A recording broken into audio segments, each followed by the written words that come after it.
Assalamu alaikum wa rahmatullahi wa barakatuh.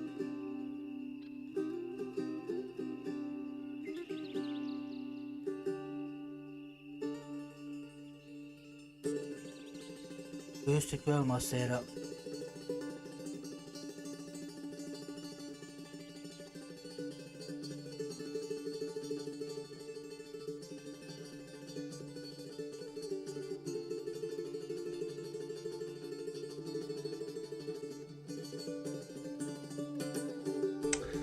Важным событием, которое, алейкум ассалам, которое у нас есть. Вот, и надеемся на лучшее, как говорится. Вот, ну, люди, наверное, потихоньку подтянутся, пока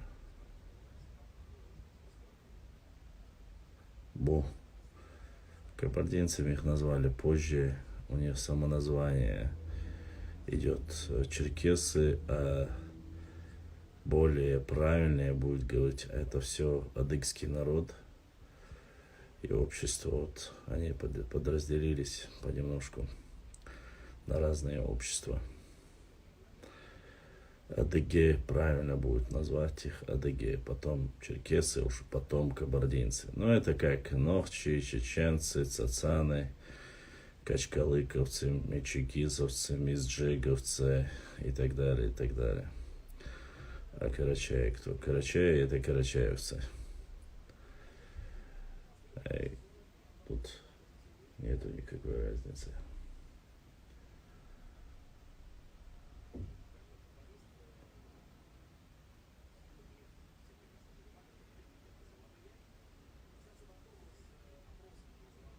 Башам, давай поговорим о переписи. Садим военный самбяхч.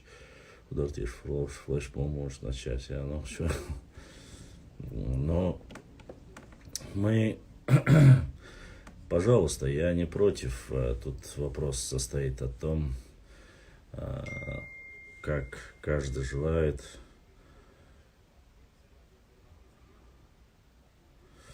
И у нас донат.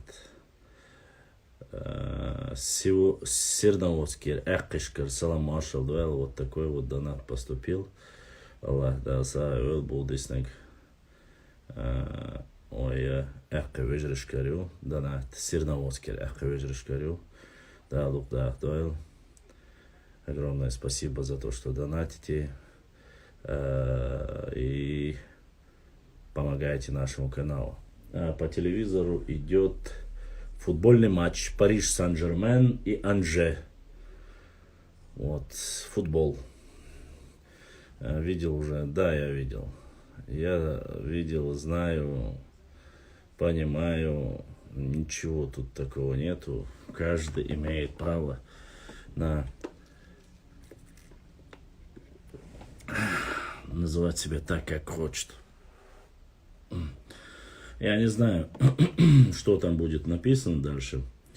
Есть ли возможность там записываться каждому тэпу. Или же нужно из реально существующих записать себя народов. Вот. А так...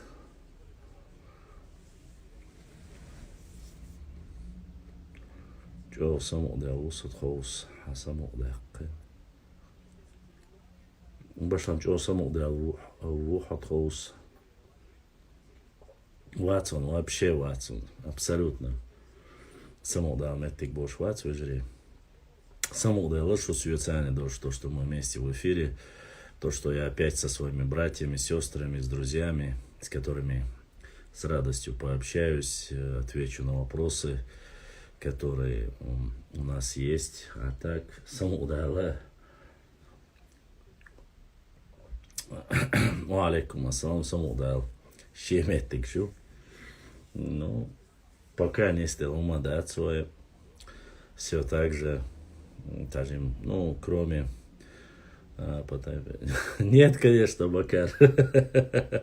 Конечно, нельзя.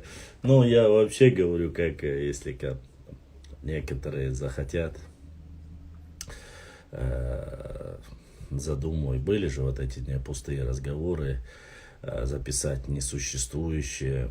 Я не знаю, как законодательство об этом говорит, потому что вот эти фейковые вбросы, которые были еще в начале 90-х годов, протаскивали свои версии. И, видите, прошло с 91-2 года, прошло сколько лет? Почти 30 лет. Какой 30 уже? 90, 2000, 10, 20. Почти 30 лет прошло. И задонатил наш брат Амад. Амад, Аллах дал сейдуэла, дал духуахуэль.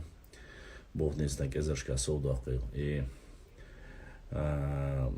прошло 30 лет, и до сих пор говорят о том, что один человек там сделал себе паспорт, и на нем было написано.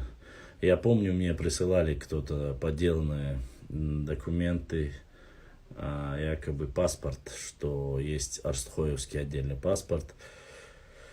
Ну, вот такие вот бросы делаются. Для чего это делается? Ну, вы знаете, сегодня можно сделать паспорт любого государства, если продаются участки на Луне, земельные участки продаются на Луне, если я не ошибаюсь, кажется, на Марсе тоже начали продаваться участки, причем реально продавая сертификат и так далее и тому подобное. Я ничему не удивлюсь, может быть, люди реально верят в это и делают себе хуже. Что касается нас, как представителей нашего народа и кто проживает в Чечне, правильное самоназвание нашего народа — это нохчи и чеченцы. У нас другого названия нет. Вот. Я думаю, если человек не больной, он будет знать, как себя записывать. Так что представители нашего народа, которые проживают, да, Карабулаки — это тюркское слово. Представители нашего народа, которые проживают за пределами нашего региона, что я могу сказать по этому поводу? Если же они считают себя чеченцами, нохчи, то они должны осознавать, что вот эти разговоры, которые некоторые ведут, вот мы там живем, чтобы не напрягали, чтобы если вдруг завтра начнется война, чтобы там не было каких-то проблем, вот такие разговоры, они уже немножко будут пустыми. Дело в том, что все это фиксируется в документах, какие-то выгоды себе экономические и другие, они уже не прокатят. И насколько я знаю, через каждые 100 лет, что ли, чуть ли не 100 лет они делают перепись.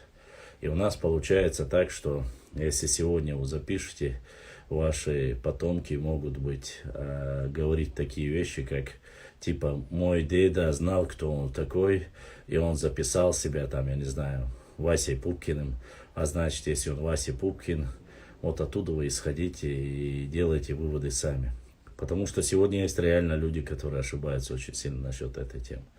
Это пресловутые неологизмы, выдуманные термины типа «войнах» или «нахи», которых никогда не существовало до начала 20 века.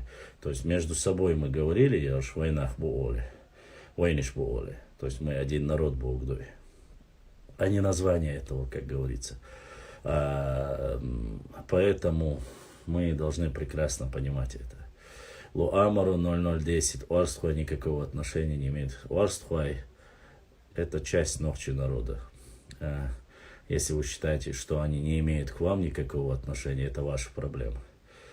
Тхамахка ашбеш, тхошадеш сагамду, Уарстхуай нам не чужие, и поэтому ваши эти влажные мечты вы можете оставить себе. Я понимаю, вам Уарстхуай не нужны, и я это прекрасно знаю, что вам нужно от Уарстхуай. Мы об этом обсуждали. И тут дело не в том, что любит кто-то, не любит вас, или что у меня есть какие-то. Нет. Мы видим по разговорам, по действиям, вам нужны просто исторические земли уарстхуйцев, ни больше, ни меньше. А сами Уарстхуай, являются ли они чеченцами или не являются ли они чеченцами, нохчи или нет, пускай они сами решат. Это раз. Во-вторых, Что касается и наш брат Асламбек Умарович задонатил, Асламбек дал сейдуэл, Бодиснага Эзашка Саудах Кил. Что касается, являются ли они или не являются, вы можете посмотреть по ДНК. Буквально дня 2 тому назад мне прислали ДНК проекта. Опять же, сдали Галай. Если я не ошибаюсь, это галаевцы, бывшие и из территории галашевцы, и Уарстхуай, которые относятся.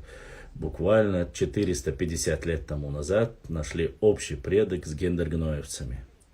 Уарстхуай нашли общего предка с Гендергной. Гендергной один из самых не маленький, а очень большой ногчи-тейп, исконный ногчи-тейп, с общим предком 450 лет. То есть это даже не 500 лет, не 1000 лет. Что это говорит? О том, что галаевцы, как мы и знали, и у нас очень много галай-бувай, нахчи-бувай, аушадуи, является нашим тейпом, и мы никогда не откажемся. Не то одно. Еще, я понимаю, что есть какие-то амбиции. Я не могу сказать ничего против тех уарства, которые живут в Ингушетии. Они имеют право выбирать и называться, как они желают. Однако, если нас спросят, кто такие уарства, мы говорим, это часть нашего народа.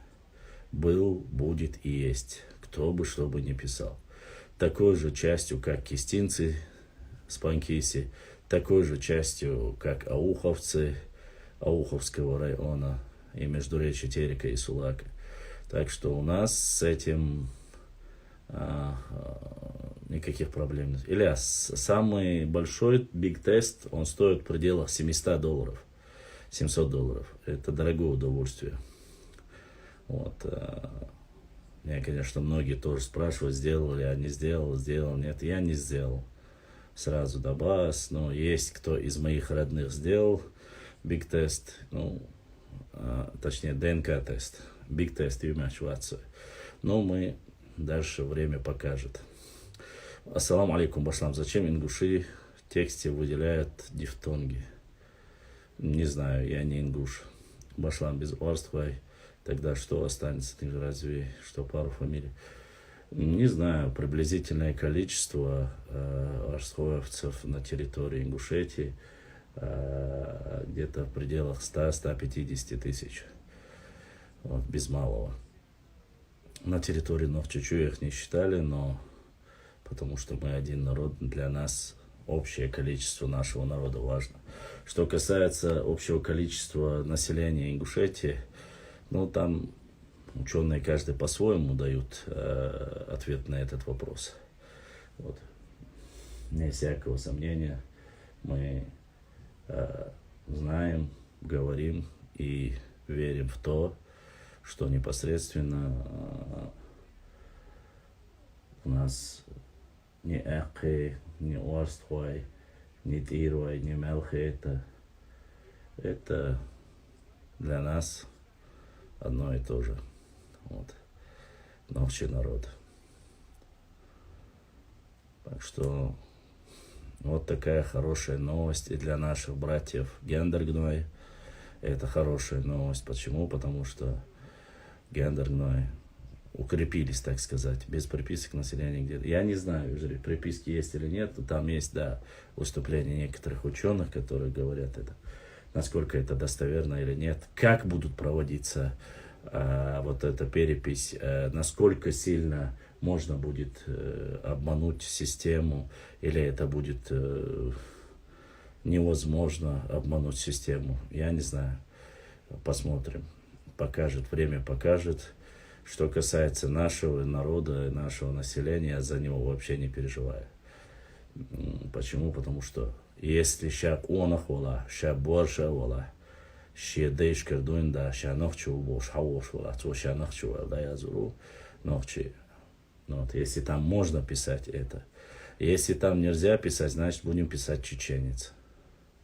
Вот, я не знаю просто-напросто правила и как это все в законодательстве.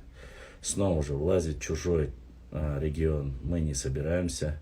Нам достаточно своих сил, нам достаточно, и надеюсь, ауховцы тоже сделают свой выбор и сделают его правильно. Заодно будет ясно какое же количество реальности проживает в Ауховском районе. Не пойду, все равно запишут как другого. Вот такие отмазки не делайте, уважаемые братья ауховцы.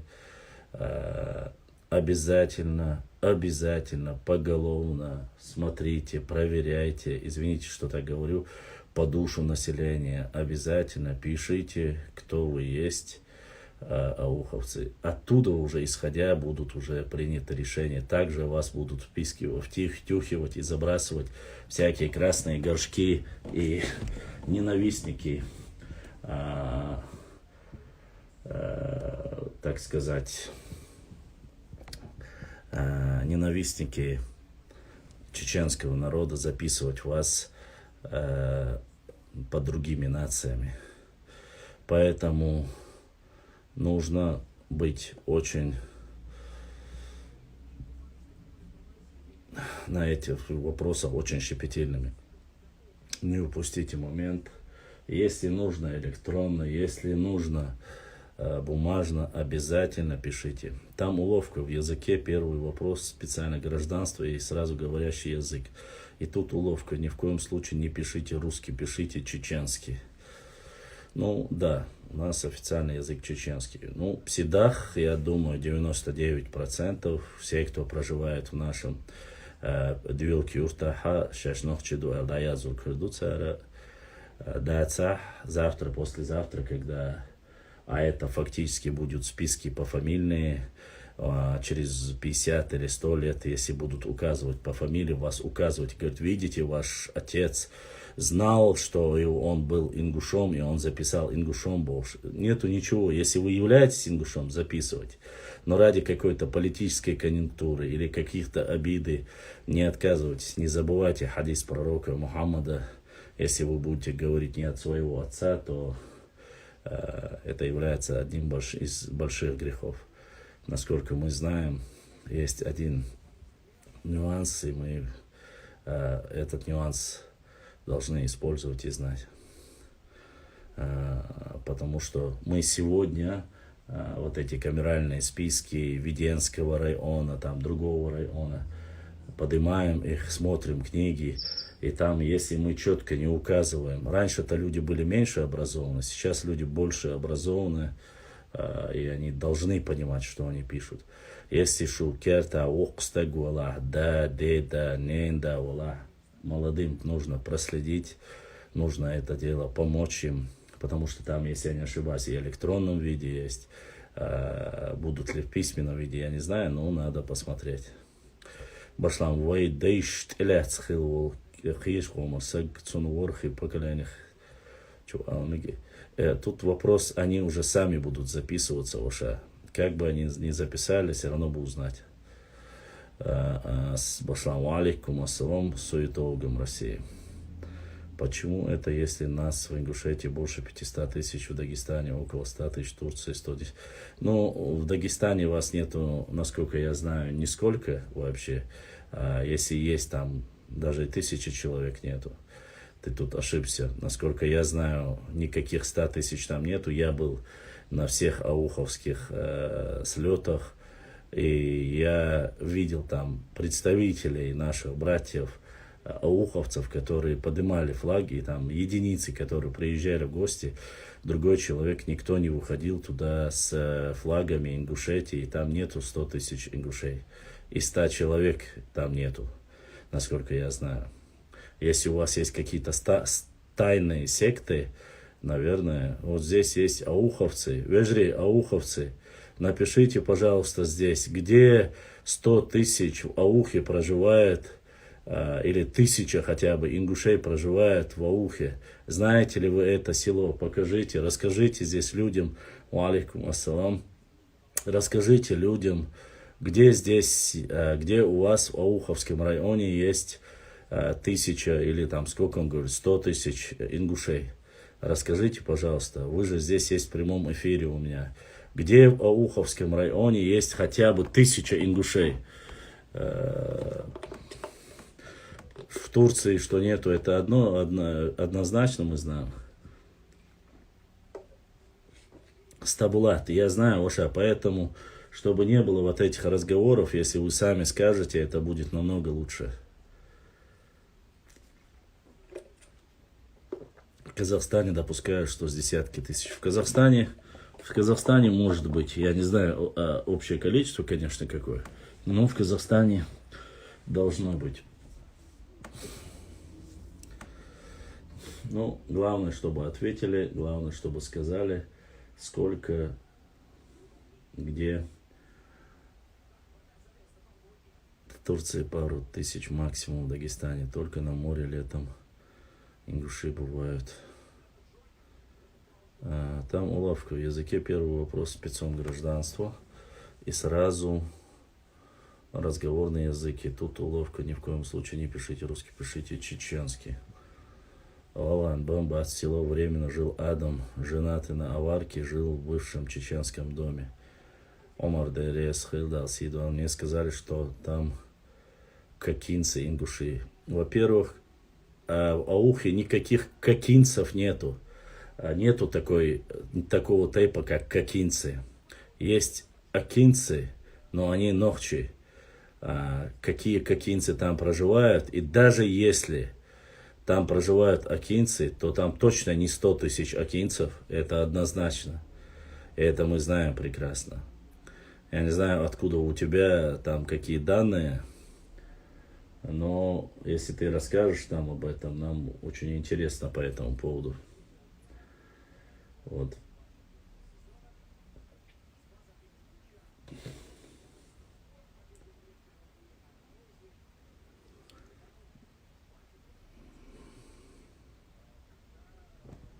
Вот такая вот ситуация.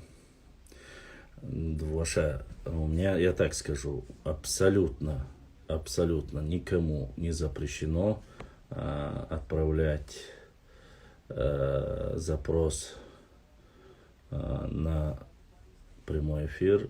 Я никого не держу. Поэтому я вас сразу сказал вам это, и вы можете. В Казахстане много ингушей, но по сравнению с чеченцами минимум.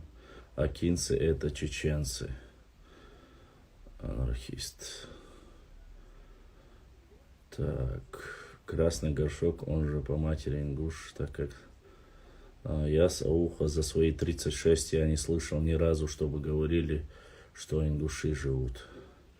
Тхонохчи дать бохарг о техта Ак Ибраим. Ассаламу алейкум, ва алейкум ассалам, вежри.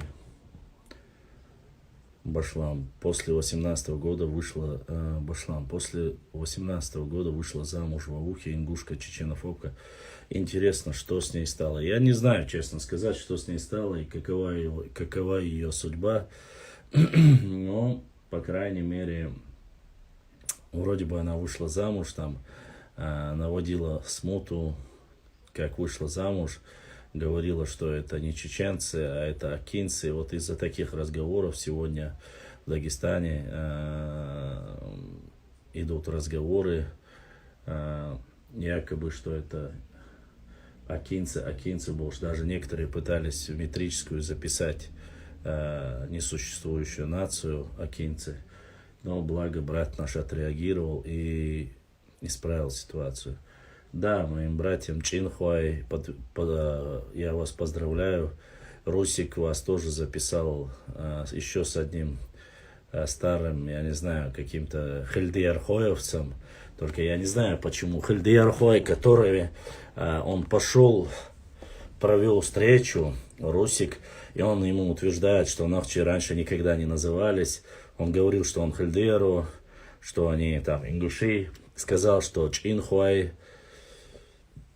Хильдиархой, якобы ингуши Хильдиархой. Именно Руслан Бузуртанов в своем эфире оскорблял, называл их рабами, тейп рабов. И это было сказано Русланом, вы можете, это все прекрасно помнят. он зачитывал, что якобы среди чеченских тейпов есть тейп рабов Боша. Это было именно, звучало от Руслана. Поэтому не знаю, кто этот старик, который проживает в Ингушетии, якобы говорящий от Хальдеерова. Но если он даже Хальдеерова себя считает ингушом, то он не должен трогать абсолютно никаких Чинхуа. Чинхуа является и Ченты, и Чинхуа является исконно ногчи тейпом. Прекращайте вот эту смуту. А иначе вот эта тягомотина будет продолжаться. Поэтому вы начинаете вести вот этот дебош, и потом, когда люди начинают отвечать, вам не нравится это. Башлам, я видел этот ролик, с придурком сидел, у него мать Хальдеерова. Я не знаю, кто у него мать Хальдеерова, но даже если мать Хальдеерова, человек, который говорил, что Хальдеерова якобы по какому-то каферу, который там написал книгу, он сказал, что они были рабами, написано якобы в какой-то книге, я с этим человеком за один бы стол не сел. Вот, а он это утверждал, причем упрекая нас, Нохчи, и наш Нохчи Тейп Хальдеярова вот в этом. Ях или езк и умдается.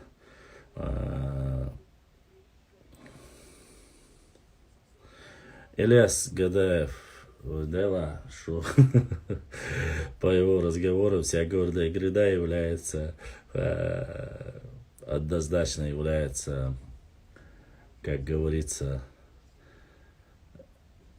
Техари Хитурбу, пока наблюдаем, как делает это волк. Поэтому надо быть, как говорится, более семхалдиес, короче. Я-то уже привык, уже дошли до старых атагов, оказывается, старые атаги тоже. Но, причем сговор очень хорошо чувствуется по разговорам нарнийцев с Востока. Они проталкивают эту тему, те подхватили.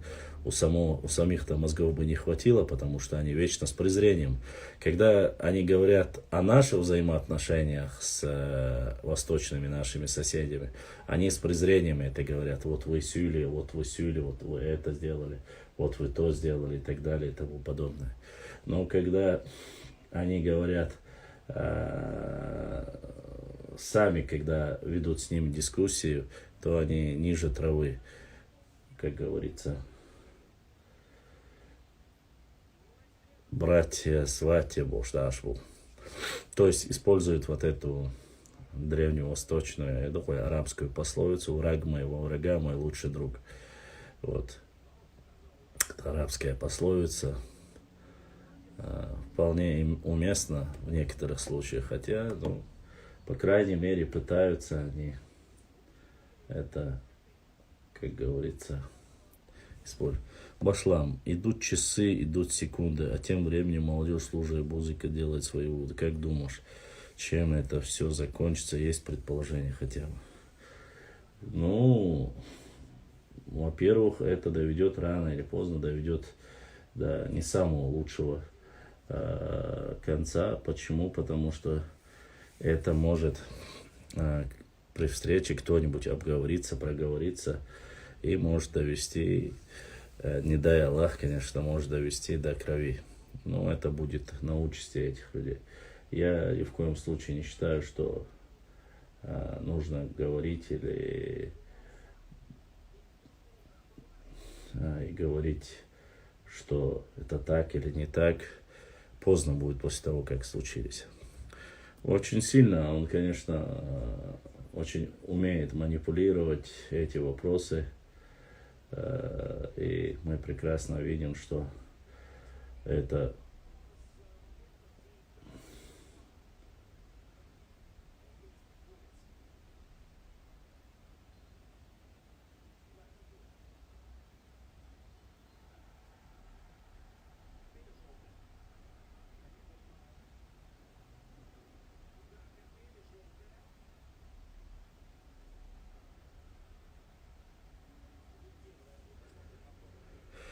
так что вот так вот.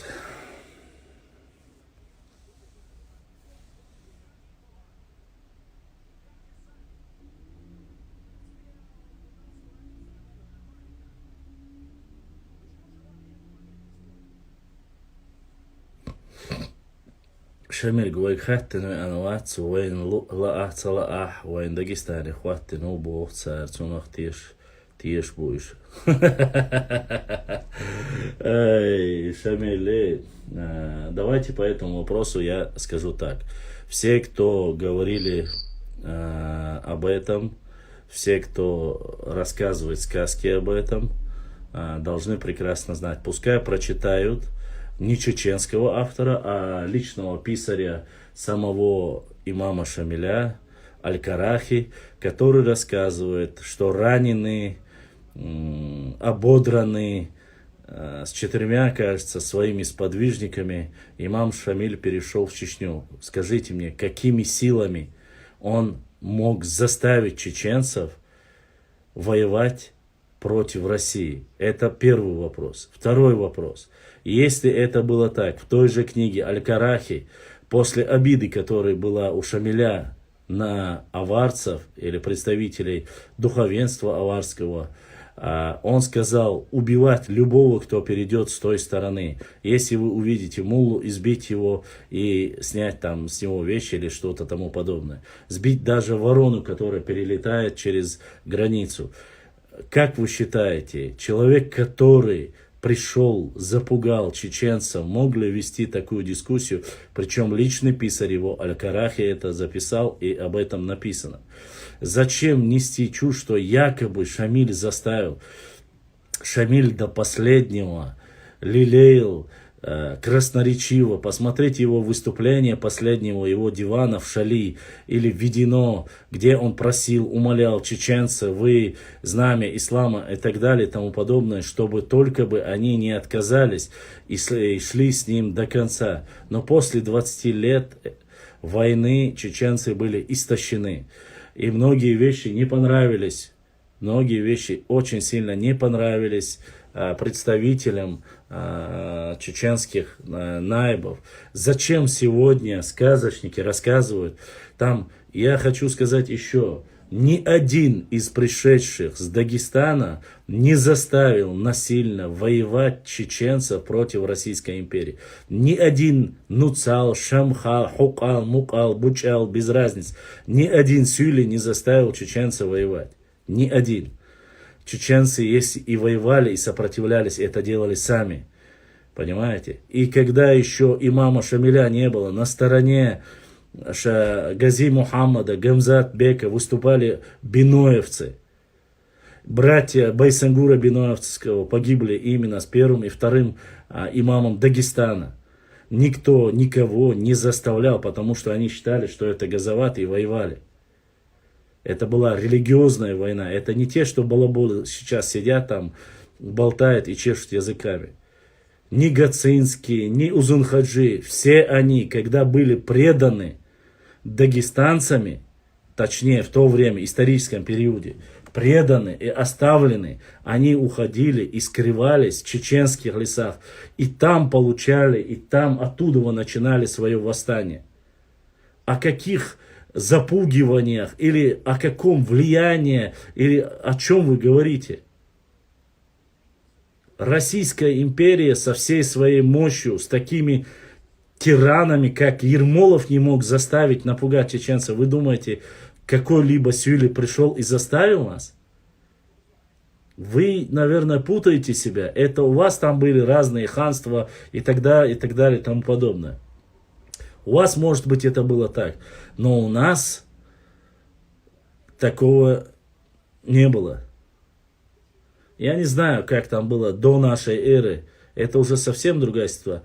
Но говоря о 18-19 веке, когда уже чеченцы более или менее стали крепко на ноги, таких сказок и баек у нас не было. Откуда вы это берете? Шамиль управлял? Да. Когда Шамиля поддерживали чеченцы, такие сильные наибы, как Шуаиб Мулла, Айса Гендергноевский, Талхиг, Батуко и многие другие наибы, конечно, Шамиль мог что-то говорить. Его лечили, его поддерживали чеченцы. Поэтому, наоборот таки, после того, когда дагестанцы увидели, что Шамиль получил власть в Чечне, и он стал имамом Чечни, они начали присоединяться уже и продолжать. Потому что они поняли, что в тот период они, может быть, многие не рассчитывали, что после Ахульго Шамиль останется дальше быть имамом или продолжить свое восстание. Но должны быть какие-то логические ответы на вопросы.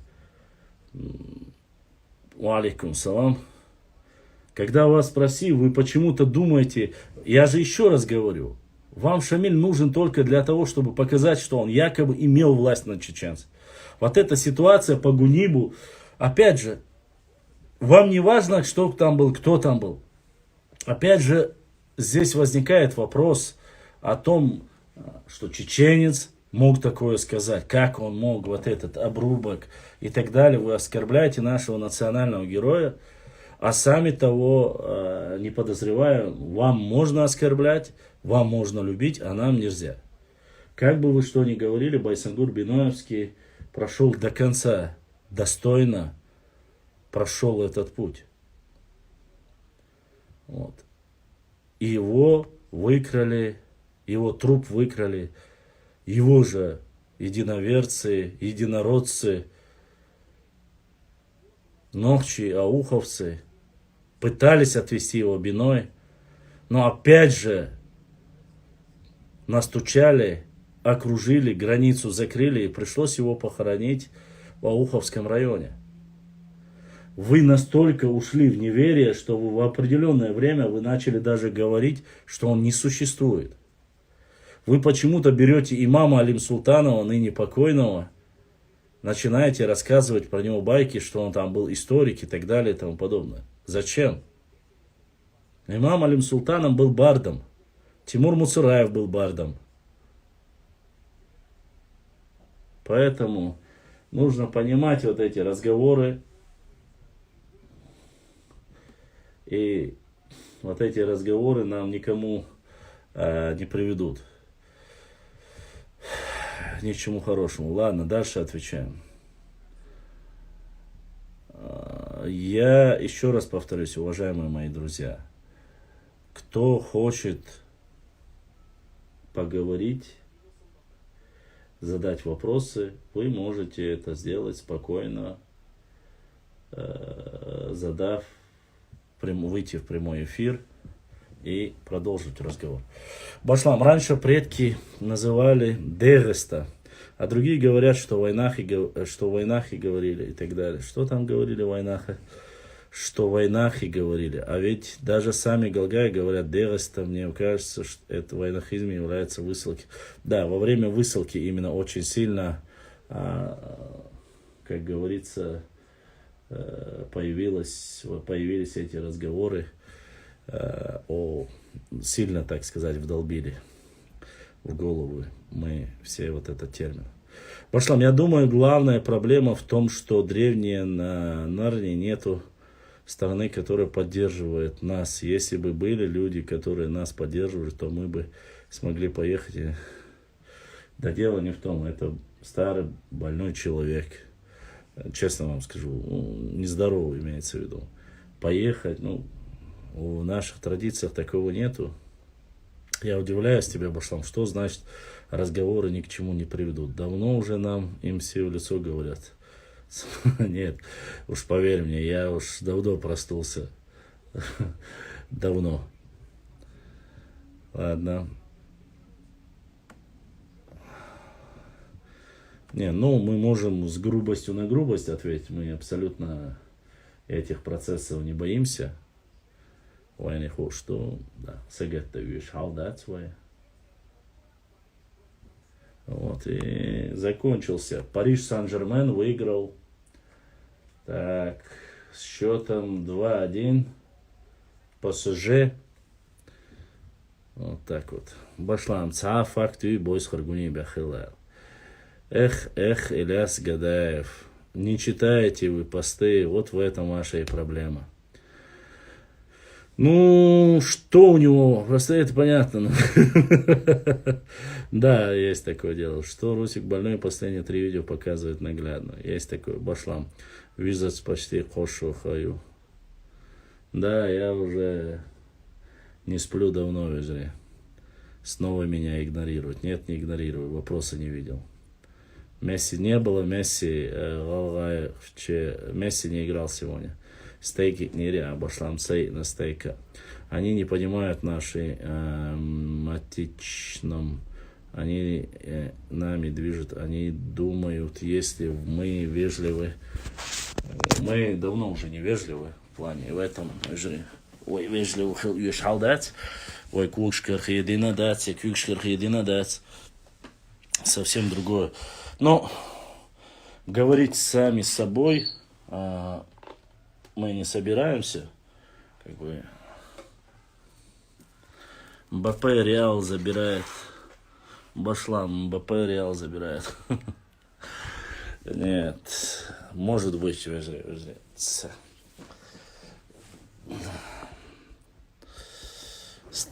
ставки цей не раз ваша. Ставка ще пока вариант свой. Гурдат дер, ас вопрос дер, телевизор чут тхоут и массома те хашхо. Задавай. Ярана.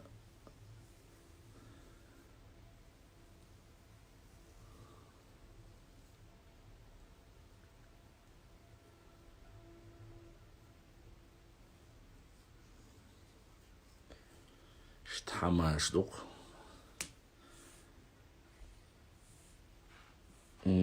Так, не буду, ну, твое право.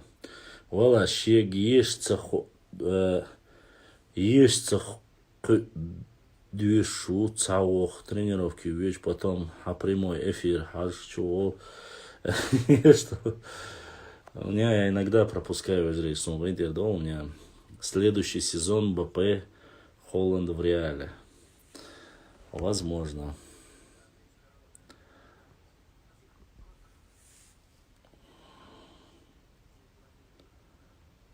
Ассаламу алейкум, ва алейкум ассалам. Ставка еще, ставка еще возможно, сейчас свой вежи. Сейчас, конечно, нарнийские ублюдки засуетятся, надо этот момент зафиксировать, а потом скажут этому амбалу кто-нибудь переведите донат, чтобы он сделал ставку. У меня телефон зажил своей жизнью, так что прошу прощения. Да, телевизор. Башлам, Хауэй, Челси, Цуй. Челси. Просто, я хитсон, стиневис, цвантро, уйца, хитнерсон. Но, вон это ла.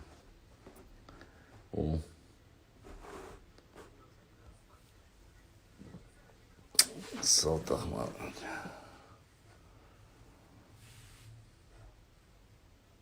Челси тоже хорошо играет.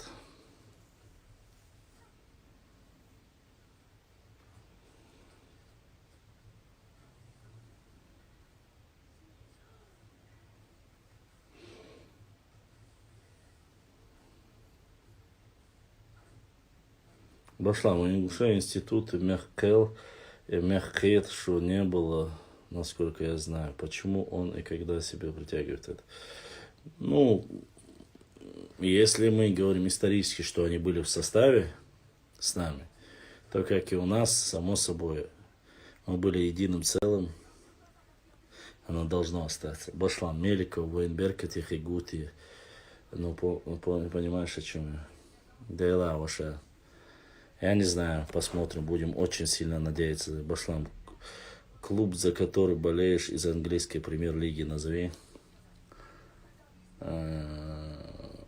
Из английской лиги. Не самый лучший, конечно, выбор. Но если бы меня спросить, если быть реалистой, то Челси. Если вообще раньше я болел за Манчестер Юнайтед. Говорят, сейчас Манчестер Сити тоже сильная команда. Цуантруя Мадук Бухучва. Цуантруя Духму. Башлам. 70-е годы Чечня кормила Дагестан и Персию кукурузой. Похуй. 70-е годы какого века? Повтор. Там уловка на языке. Первый вопрос спецом гражданства. И сразу разговорный язык. И тут уловка. Ни в коем случае не пишите русский, пишите чеченский. Это по этому. Ненавижу этот футбол. Я этот вместе с спортом. Меня твои эфиры изучения истории. Хорошая тема. Сборная Ингушетии. Она. Вот.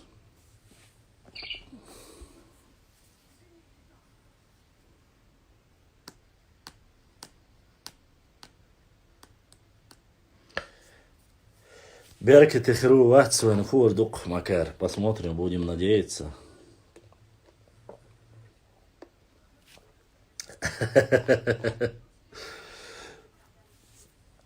Челси это аристократы бая.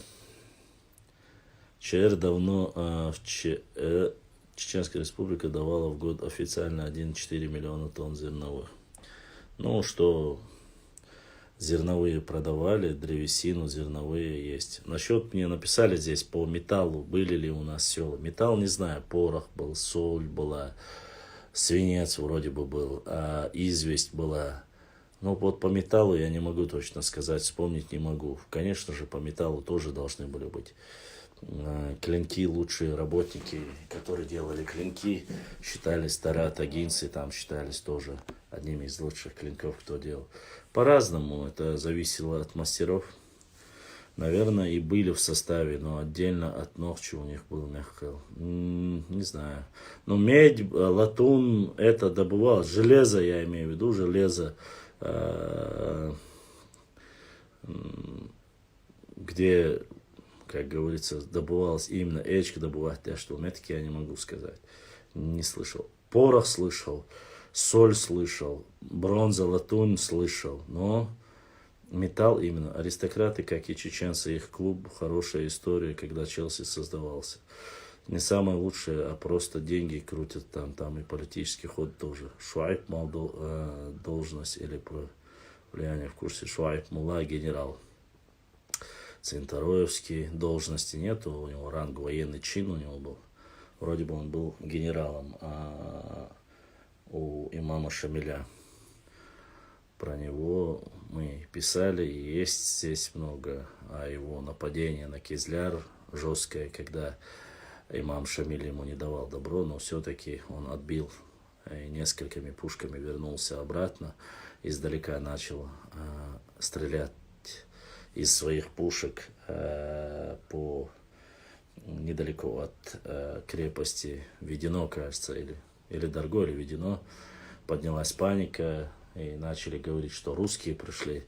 На что имам Шамиль сказал, нет, это Шуайб вернулся и показывает то, что ему удалось. Вот такое вот, вкратце, если сказать, такая тема. Толстой писал, что тут чеченский, он считает даже, да, есть об этом, но я это публиковал и говорил об этом. А какая самая лучшая, если бы не был лучше, то и денег туда не вбухивали.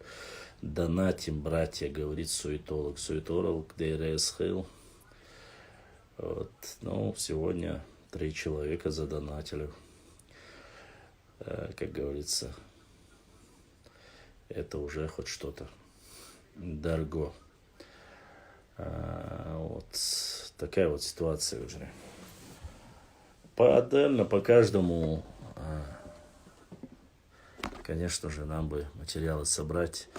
К сожалению, мы с историей немножко запаздываем, как всегда. Но зато мы очень любим поддерживать мифы, сказки, как говорится. Гюна, конечно, стреляли дальше, потому что ночью не соблюдали меру безопасности, двойным зарядом заряжали. Абсолютно верно. Но они и говорили об этом. С этим у нас всегда была проблема, с безопасностью.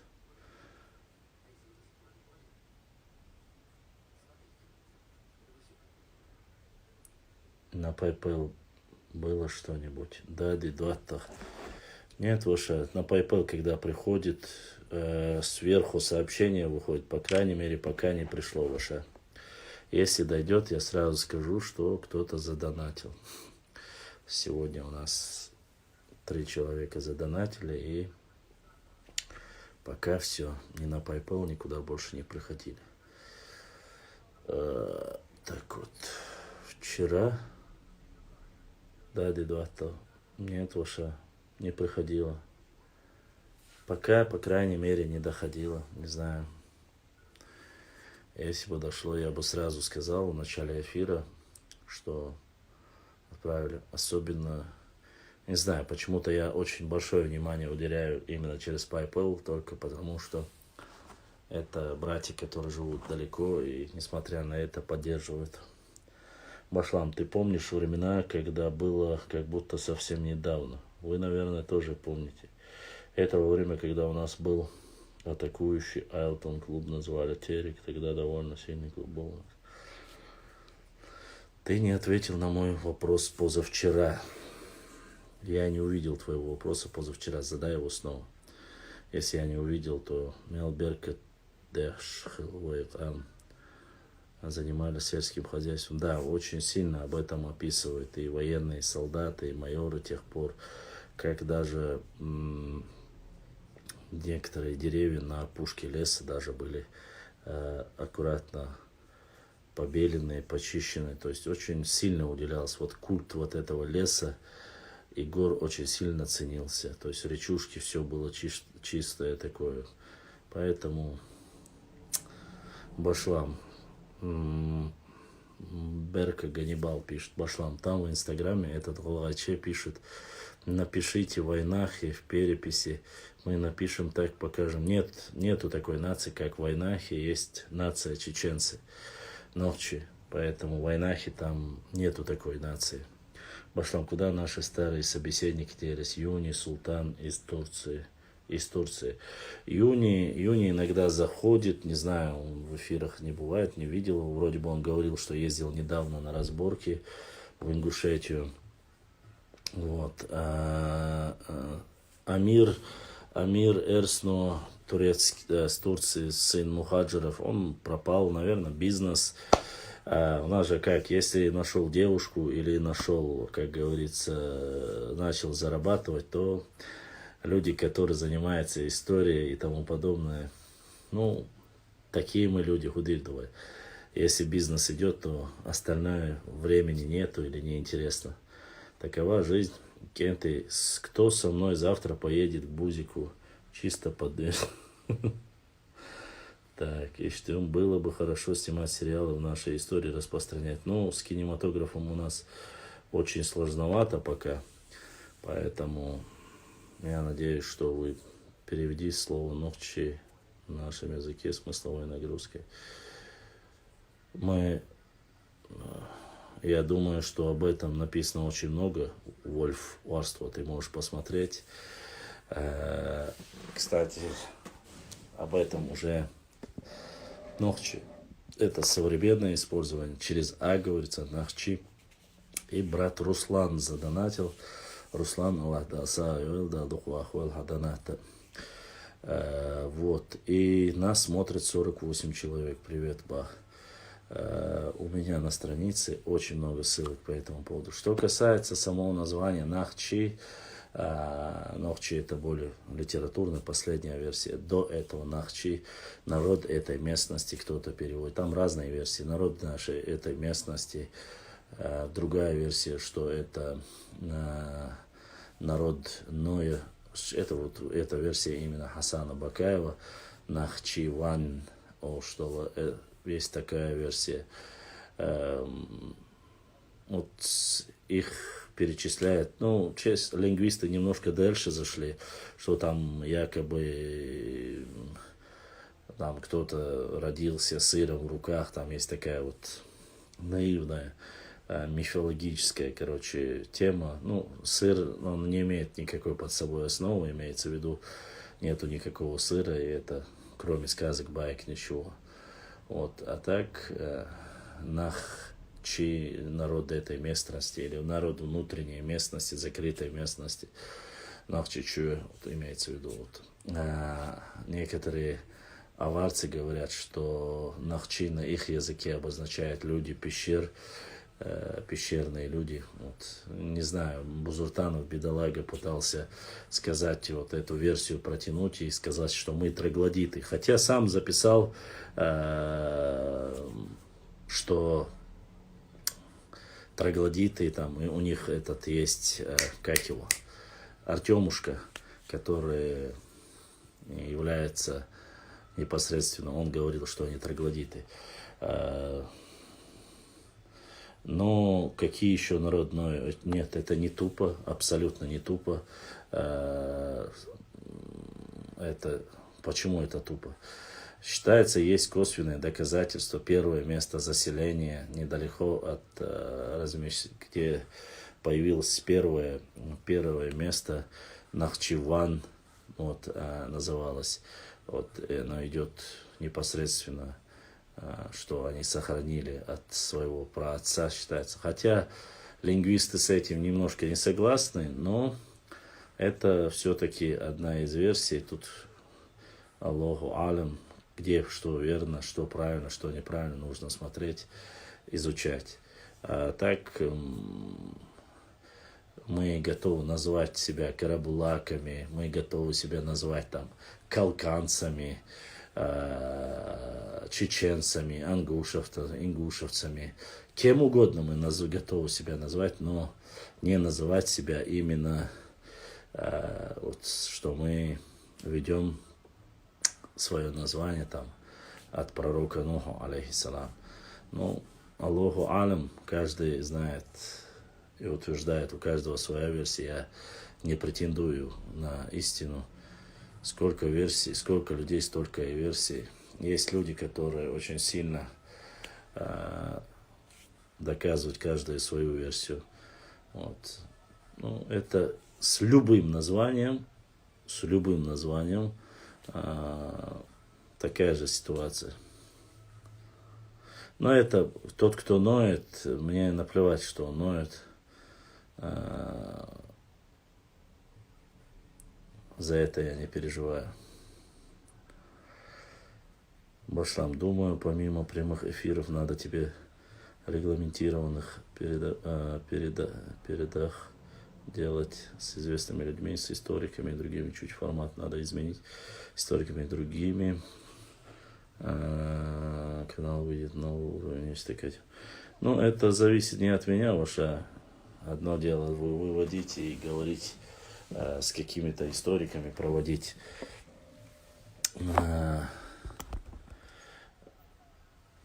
я, честно сказать, с этими вопросами пытался, но сейчас у нас у образованных интеллигенции ваша про футбол тема уже закрыта, оставьте уже футбольную тему, сейчас здесь не про футбол говорим.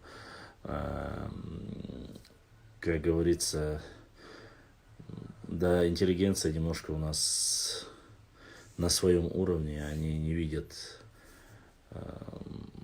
соприкосновения, то есть у них времени нету, мы там работаем, архивы, книги, если у них спросить, так получается. Хотя, конечно же, можно было бы встретиться, можно было бы договориться. Вот с Сулейманом мы проводили эфир, с Хизриевым Хаджи Ахмедовичем я очень хотел, но то у него не получается, то у нас не получается, вот как говорится. Ну, жим, дали стукдаризм, да. Так, сейчас.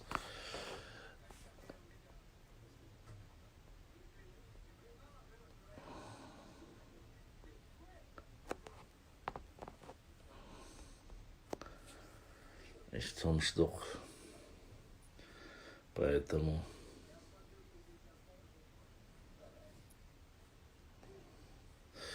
да, по этому вопросу, конечно же, мне там сказали, Буригал, до Чугунного моста мои, но есть такое приход, и шутка в Чечне особенно, она развита, не потому что я там считаю, эти бедные нардинские упыри пошли, начали говорить, у них один нохчурк шияц, Буригал, у них даже у них один, этого нету, того нету.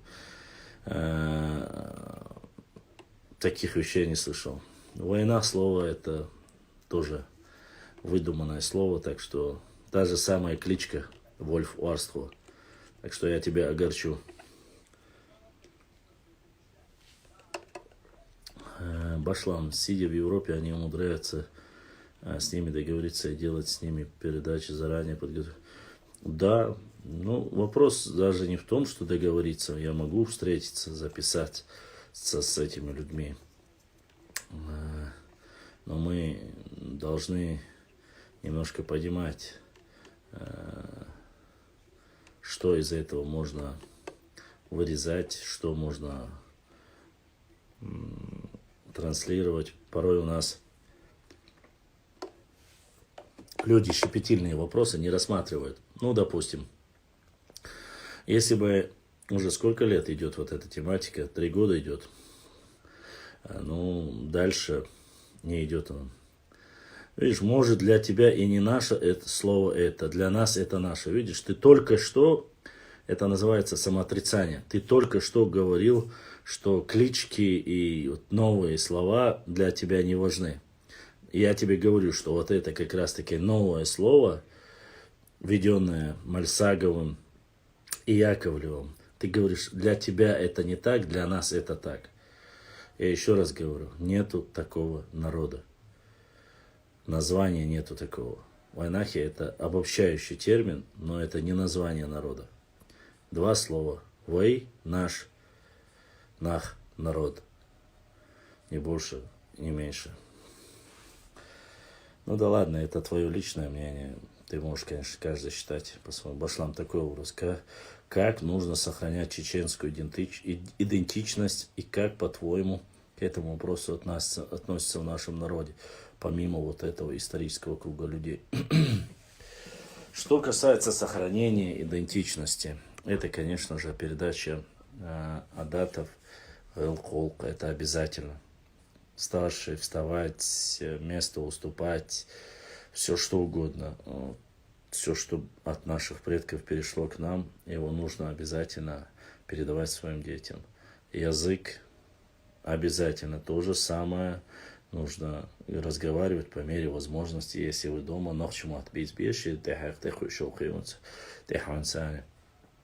Язык, традиции, рассказывать, что рассказывал ваш отец, ваша бабушка, чтобы особенно в детстве люди очень сильно запоминают.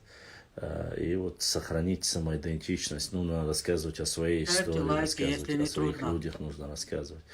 И само собой не верить каждой глупости, которые там верят. Допустим, уже пошла тема, что Ади Сурхо был вовсе не с Чеберлоя, он был якобы, оказывается, еще один Ади Сурхо проживал в Галанчожском районе или же в Сунжинском районе. Что, конечно, очень удивительно. Почему-то для них недопустимо, что с Чеберлоя мог прийти Ади Сурхо и убить там, воевать против кабардинского, черкесских князей. Это вот недопустимо. Они говорят, нет, это у нас был свой, якобы Сурхахи создано. Да, Сурхахи создано, но давайте скажем так, посмотрите, много ли вы найдете с таким именем, особенно в этой области людей, Ади Цеёш. Сравните с нашим, так сказать, регионом и получите результат. Вот. Ты же админ Чечен Юнион, почему тогда взял чужое слово чечен? Так, дальше, что там? Башлам, вызвать в эфир. Милвяш вас в эфир вызвать. Ассаламу алейкум, Башлам. Савежи Аллах, это Башлам, со всех благ тебе. Всего доброго в делах твоих. Хачр с тобой до конца. Хачр вежри Аллах да сидуэл да дух да душу. Дальше. Когда все наши люди жили в горах, не было никаких названий Нохчи, когда хотели узнать наш ты или чужой. Да брось ты, Вольф Уарство, что ты говоришь? Какие ты сказки рассказываешь? Не было никаких названий Нохчи. Не. Ты откуда знаешь, были или не было названия Нохчи? То есть в 18-19 веке говорят, что были, а вот ты говоришь, не было. И мы должны сейчас побежать и поверить тебе. Так что ли? Давал. Когда люди хотели узнать и говорили, война гуи, война хуй, о шулахиле, а где твои доказательства? Где твои доказательства? Хорошо, приведи хоть один факт. Я могу тебе привести 7 века факт, 14 века, грузинские, армянские. А где твои факты? Приведи факт, если у тебя есть.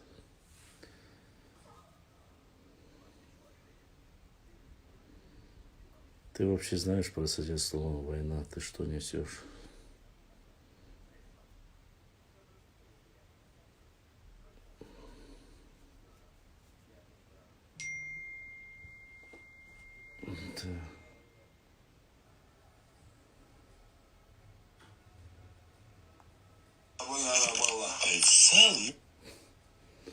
Сало бушил видео сюда, шушу друзей.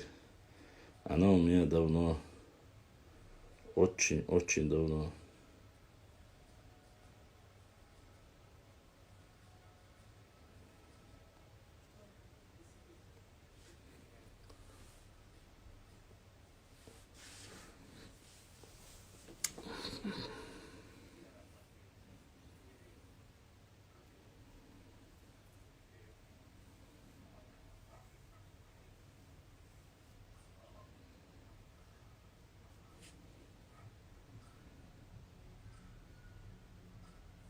Задай вот, Иру, снова задай.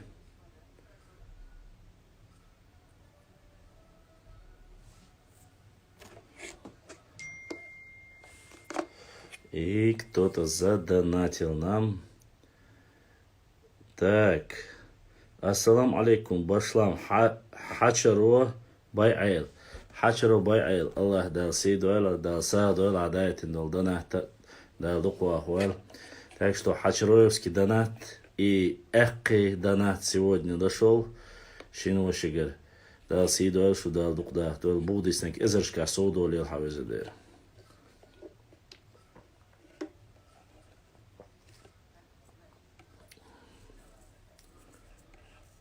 Башлам и Вольф Орство Халвака. Ну-ка. Башлам, возможно, кому-то платит... Башлам, возможно, кому-то платит дань и одновременно с ним воевать, кому платишь дань. Нет, конечно. Воюют, проигрывают и платят дань. Одновременно платить дань и воевать, я такого, это что-то ноу-хау, конечно, не знаю. Это какие-то мифические, наверное, бои. Ну, это что-то типа как быкам привязали к хвосту горящее сено и прогнали 300-тысячную армию Тамерлана. Вот это из этой серии. Оказывается, 300-тысячная армия Тамерлана можно было напугать быками. Или посмотрели фильм «300 спартанцев» в ущелье, где загнали там, завалили камнями, и они проиграли. Вопрос спроси, Башлам. По твоему мнению, популярного ли мнения в нашем народе, что нужно сохранить чеченскую идентичность? Или есть некоторые люди у нас, которым нет дела до этого? Есть дело. Есть люди, которым нету дела. Германия, Рош, альхамдулилlah, дейну. Есть, как говорится, проблема. Есть у нас космополиты, особенно подрастающее новое поколение, которому нету дела до культуры и всего остального, поэтому проблема это есть. Но есть и люди, которым до сих пор очень важно сохранить свою культуру, свой язык, и таких больше, иншаллах, я надеюсь. Не думайте, что у нас там в эфире, если нас мало, таких людей мало. Нет. До поры до времени эти люди, когда дойдут, поймут, что важно для сохранения, а иначе их дети превратятся в эмочек, в готов, ахтишек, ухтишек, пухтишек и так далее и тому подобное. То есть мы должны понять, что мы не арабы, мы не турки, Мы новчий народ со своей культурой, традицией, со своими именами, со своей родиной. И поэтому нам необходимо знать и соблюдать свое. Если так пойдет, если мы не будем сохранять свою идентичность, то мы будем выдавать замуж своих сестер, дочерей за любых других наций. Главное, чтобы кочер, яльчане бош и так далее и тому подобное. Вот эти разноцветные дети, узкоглазые, чернокожие и так далее и тому подобное. Вот это будет сплошь и рядом. Поэтому нужно думать о том, и мы категорически, здесь даже не нацизм или там национализм, но это допускать нельзя. Нас Всевышний Аллах создал такими, мы должны дружить, знакомиться и так далее, но должны оставаться теми ногчи, которые мы есть. Башам, я подразумеваю, что Бузик такой же ингуш, как и злой грузин. Возможно. И суетолог брат поддерживает и говорит: донатим, братья. Солт пишет кому-то: ты же мне тогда говорил, что это мнение Арсунукаева, Дейца Хана Башлам Ингушетии. Ула хош. Эй, ор, ошече, бля, щеку, яцан сутя. Орсло, может, зайдешь, расскажешь нам про это, про горы, про то, что там в горах говорили. Запрос: хаятин хайох, гойч, расскажи нам, что там в горах не знали слова ногчу, а какое слово знали, допустим, со всем уважением к части моего народа, к Уарстхой, или какое Карабулаки знали, или какие слова знали в горах. Расскажи мне интересно, может, у тебя какая-то есть альтернативная своя история. Я заметил, есть некоторые, которые пытаются подражать европейцам, в первую очередь, да, это их называют космополитами. И глобализация, век глобализации, они считают себя современными людьми. В первую очередь ведут себя как светские люди, отбрасывая назад нашу религию, традиции, а также есть другие, кто подражает арабам. Но это и есть космополитизм, то, что мы говорили. Чтобы зайти в эфир и обосновать свои слова, надо иметь хотя бы немножко мужества. Мужество должно быть обязательно, конечно. Это не фейки, ничего. Показывать свое лицо и доказать свою версию. Башлам, ты знаком с ДНК проектом ЦЕЧО? Точнее, поподробнее знаешь, или же свой? Мне интересно, с кем бы больше связано, может, кто-нибудь знает. Аша, ЦЕЧО, конечно, в основном ЦЕЧО и в том же Дудаев, Нашхинская ветка ЦЕЧО были с нашими, и с Антруай ЦЕЧО есть тоже общие связи. ЦРЮ, так что одна ветвь очень сильно именно с ногчим народом у нас уходит в Нашху, то есть оттуда их корни. Остальные надо смотреть, это по ДНК проекту. Насколько я знаю, очень близкий. Ну, Уарства, по сути, ближе, чем к нам, никому нету, чтобы они были ближе, чем к нам, потому что Л3 это полностью фактически процентов 70-80 чеченский народ. То есть относится ближе к нам, нежели к другим. Потому что, ну ладно, я не буду вмешиваться и говорить что-либо другое. За других я не буду говорить. У нашего народа нет понимания золотой середины. Из одной крайности в другую мы кидаемся. Это верно. Это проблема глобализации. Это проблема, которую мы обсуждаем, и которая кому-то интересна, кому-то не интересна. Мы это говорили. Мы, когда затрагивали вопрос многоженства, да, ДНК проект, зайди, Аша, чеченский ДНК проект, Ажан, что я с Вашендрой, с Центрой, по-моему, да, Вашендрой, Центрой, Цечуай, Хаусиш. Вот, сега хорошо. Надо смотреть, надо проверять. И когда мы говорим об этом, почему-то люди думают, что это не коснется его. Особенно это болезненно должны воспринимать те, у кого много дочерей. Очень много. Они должны понимать это. Почему? Потому что дочерей, сестер много. Это, как говорится, больная тема. Щечек, массарна хилашат. Если не следить за этими вещами, то и допустить. В основе своей все, конечно, происходит из-за современного образа жизни. Я не знаю, я живу чуть-чуть вот таким традиционным. Для меня, даже по идее я традиционно отношусь. Если бы меня спросить, а музу делали, там ночи я у меня хушеги алурер, ночи рылхшда хушеги алурер, так ночи ой дейш лилин, ой дейна наштайру лилин долгсеги алурер, потому что такая жена не будет капризничать, уходить там, делать эти утиные губы, накладывать 3 килограмма этой всякой муштры на голову, чтобы там, сделать красивые фейк-паса, фото или видео, или как это называется, селфи, мелфи и так далее и тому подобное. Но у нее своя природная красота. Но если это не мешает своему здоровью, я не думаю, что нам нужно менять, там, подрезать нос, там, делать какие-то уши приплюснуть, эти скулы, там, или как их там, не знаю, хуются, беснишь, лоб разгладить, морщины убрать, ну и так далее и тому подобное. Это то же самое касается и мужчин, конечно, которые бадыгдич.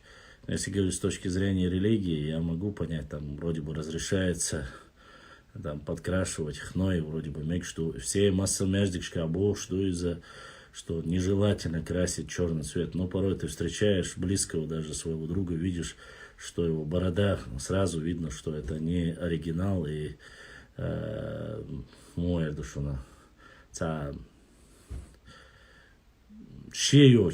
Поэтому надо вот таких вещей, конечно, избегать. Надо избегать этих вещей, надо избегать допущения любого другого, как говорится, нравов, чтобы люди как-то этим занимались. Почему? Потому что сегодня, разрешая вот такие маленькие вещи, обтягивающие штанишки там и так далее и тому подобное, завтра мы можем сказать, вот мы говорили с самого начала эфира, что очень важно, нужно обратить всем внимание на то, что должна пройти вот эта перепись населения. Вы представляете, если человеку абсолютно безразлична его традиция, родина, география, история, то этот человек скажет там, да запишите кем хотите. Понимаете? Вот в этом самая большая проблема. Многие в этом мире, не являясь представителями нашего народа, пытаются, чтобы сказали, или он знаком с чеченцами, или что он сам чеченец. Мир такой просто-напросто, мир на хайпе. Только сам свой народ есть у нас, те, которые нас больше губят, чем поднимают. Ой, да, это уже что за день сегодня такой у меня? Уже второй раз. Кто-то проклинает из норнийцев меня.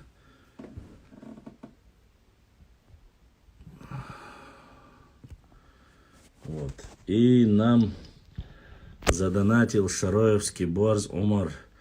Шароевский Борз Умар Даасаил Хаданат Дадухуахуэл, брат. Всегда поддерживаешь, всегда донатишь, помогаешь. Аллах Даасаидвалам. Башлам и другие здесь. Я не люблю обсуждать темы, связанные там хоть как-то с нашим. Ну, сколько я видел, просто посмотрите, сколько наших. Так, оставим эту тему. Мне вот эта тема не надо. Женские там и так далее. Я зачитывать это не буду. Аллах дайла ларвави шумдуи, ларвальсуна харца лирш беши. Это грех. Это не я должен говорить. Это честь нашего народа. Не мне это обсуждать. И каждый отец, брат, двоюродный брат, троюродный брат этот вопрос должны решать сами. Это грех. Поэтому суна и сандал хумша сюгмадиц для меня это табу. Что касается там вышло, не вышло. Одно дело в директе отправить, там поговорить и решить как этот вопрос. Обсуждать. Любой нации, назовите хоть одну нацию, которая идеальна. Понимаете? Нету ни одной нации. На Кавказ сам по сути своей, Кавказ. Я провел мониторинг, я сделал проверку. Кавказ по сути своей весь такой. Традиционные какие-то образ жизни утерян. очень сильно утерян, и в Дагестане утерян, в Закавказье утерян. Я вот разговаривал, у меня есть знакомый армянин, он рассказывал, что происходит в Армении. Он говорит, очень сильно изменилось, он сейчас сам переехал, здесь живет в Пятигорске. Что касается Грузии, некоторые люди, вот я не хочу сейчас в прямом эфире это говорить, нежели потом Артем будет плакать, зачем я задел его, там, этих его братьев. Но в Грузии, Грузия, который гордился Кавказ, которые вот были представителями, яркими представителями кавказской, ну, по своему акценту, всегда были такие хорошие соседи. Что происходит там? Не исключение Ингушетия, не исключение Чечня. Но даже сейчас в этой ситуации, у меня очень много разных друзей, я прекрасно знаю общение и со своими знакомыми, они до сих пор считают немножко за оскорблением, там, или когда ты говоришь, вот у вас такое, у нас такое. Да, есть плохие, есть хорошие везде. Но это дело уже каждое индивидуальное. Эти проблемы есть среди любой нации. Что касается похождений, это мое дело внешне описать проблематику. Категорически нельзя допускать межрасовые браки, оно и с точки зрения, как говорится, науки не самым лучшим образом. Что касается межнациональной, крайне редко и то, если все наши девушки замужем, уже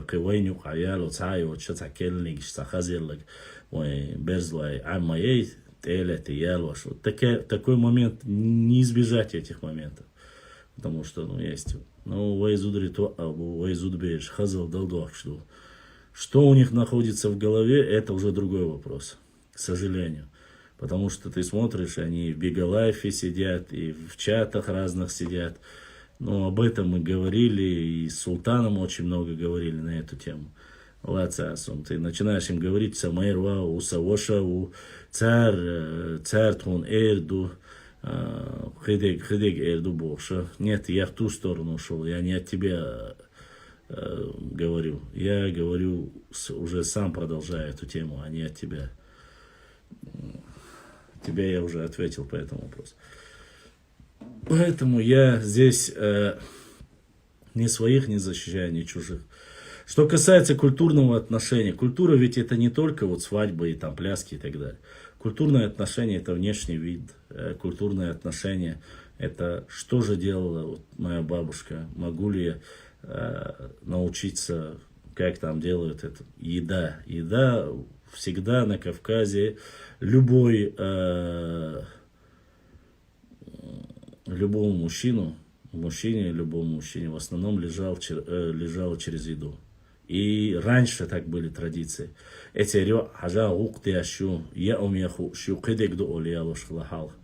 сейчас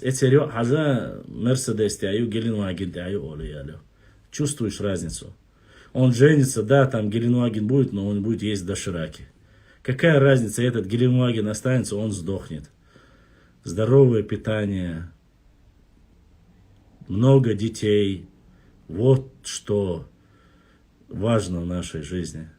Дукка берш, здоровый дождь. Бюртксан, дуется он хвай больше, или мягкий больше. Вот так должно быть.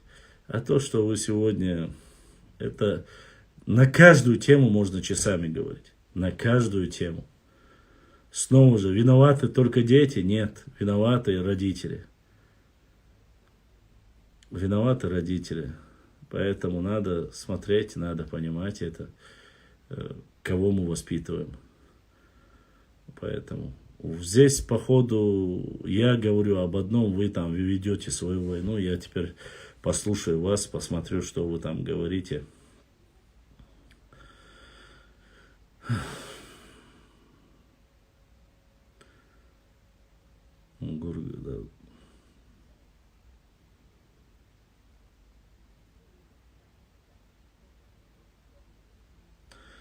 Без головы стал, да, это, конечно, сильная тема. Не надо так шутить.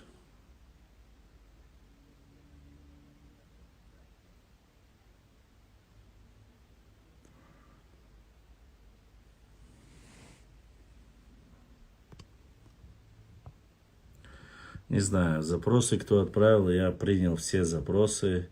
Я знаю, что просочились некоторые норнийцы. Это я тоже знаю, я их запустил, пускай и смотрят, я от них не бегаю. Вот.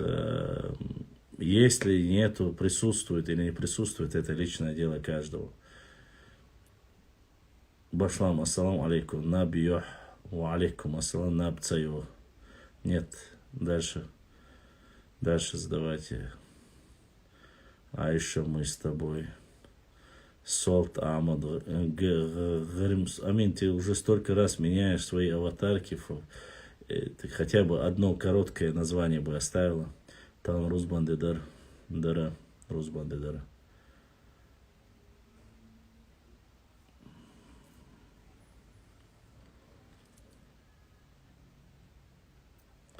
Знаете, что самое интересное?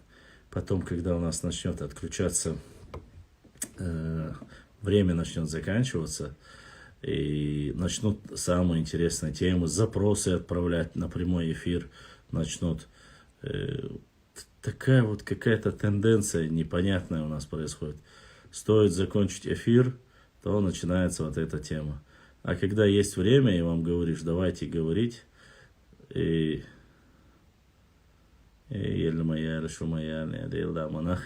больше я чуем. До того больше от сумшушуя.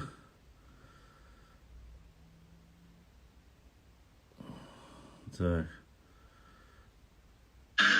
Казбе, الفلاش طبعا الماشتراك يا عم بيتنا مش هاجي تحسن دقيقة أنا يا تصرفته это не счастье.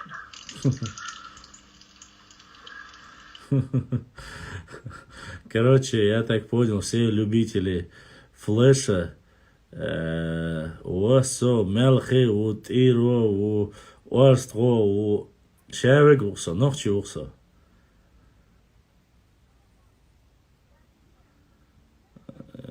Нах вежри сум Гина. Гина это чуквасина Гина. Интересная версия одного из. Я видел вот эти ролики. Когда идет эфир,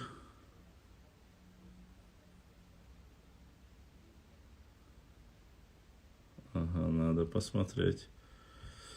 Мухаммад Суантро, ты можешь мне задать вопросы, зайди. Основной эфир Матсио, эфир Юэчу Маадей. Идет эфир на канале.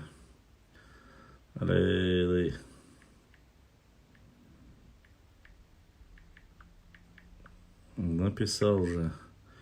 Не смотрят настолько люди. Я же написал Башлам 3 девятки лайв. Всем сказал, что на канале 3 девятки лайв. Нет, они заходят на тот канал и начинают искать, где и когда будет эфир. Молодца, суном. Запросы. Так, здравствуйте. Да, я надеял, да. Больше отцом.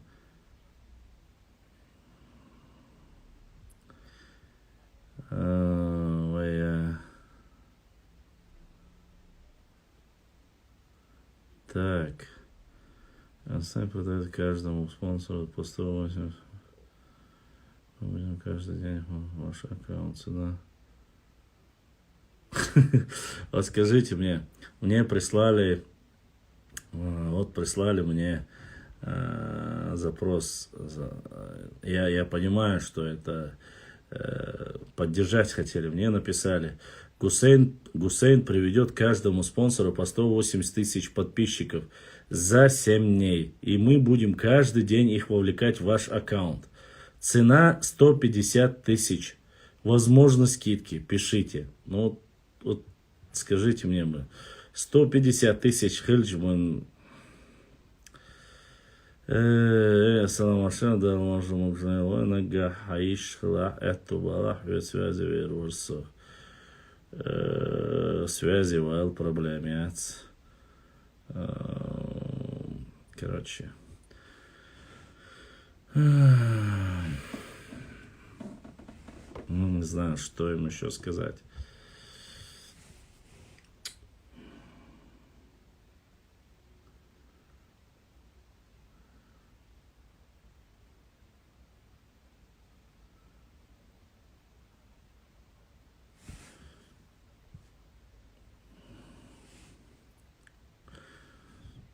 Почему же есть пару вещей, которые мне прислали. Давайте я вам сейчас покажу. Так. Сейчас мы покажем их вам.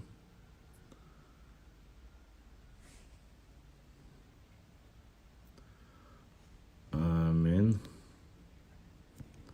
Постараюсь показать точнее. Так, ничего, Аллах.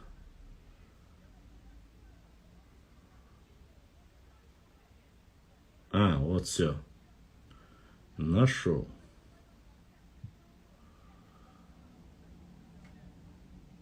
Сейчас.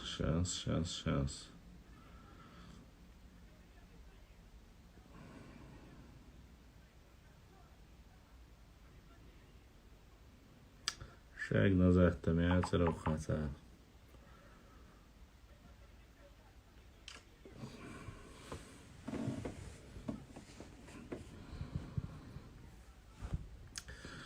Назад шаги сейчас свой.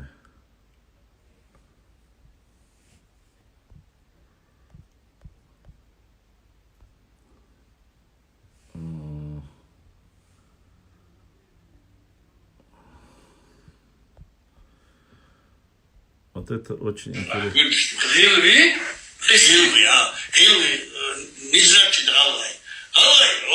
ترجمي قال شوية تيدا شوف روح تيدا تيد عبارة نظرا نوش باه عكوا شنشو تعيني لوخي عبارة شو تعطي ميل وخمر تسان تعطي هذا الشغل غلش تعطي هذا تاق تيفخ ترى شو مو وصلنا ناتي يم بوهيز ناتي يم ياتس توقم ياتس مش تكشتيش بتوقم إيش توقم ياتس بيري وينوش بق وينات بق تاني جاني شنده جوال تيجان كولو واجب شاور الجازي نورزي تو مهم يوكي أبسليوت نديران تحين تنا دعت خيتش دول هم دي أي دحوق لشوما دات ألاش هذا كيستنسكي نوتشيني خسوري وجي يخمت تيجي دايمتش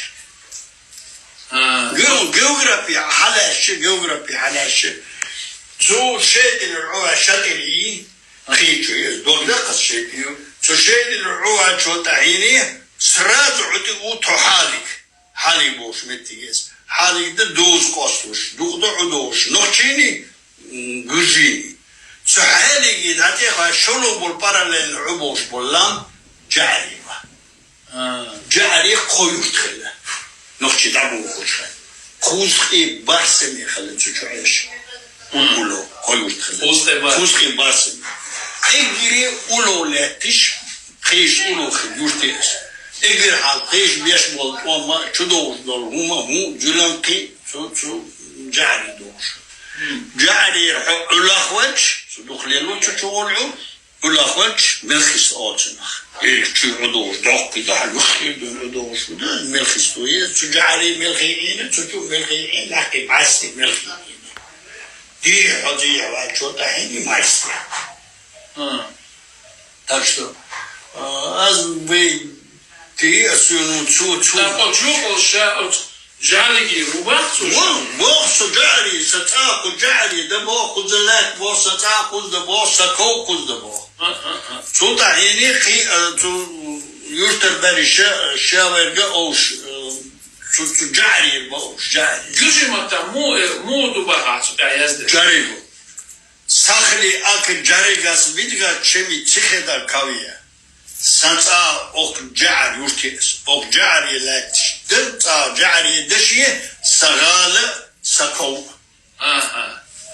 وحول برزان دي روبوت زمانستان ناتلي مامستان حول بو مشتو وش وشي تيوي ير غيلبي غيلبي غيلبي نزرتش دغاي او ترجمي كان شوية تيدا شوف روح تيدا تيبعو بغن نظر نوش باح عكوشن شو تعيني لوخي عبغن شو تعطي ميل وخمر تسان تعطي يادرش غلغش تعطي يادرش توق تيبو خلطران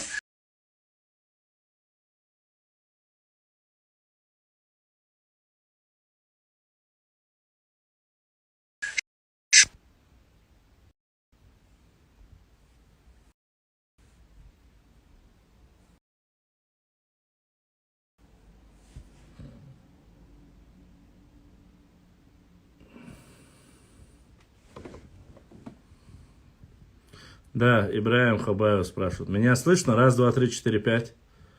Хэшуйсо. Та-ши-хо.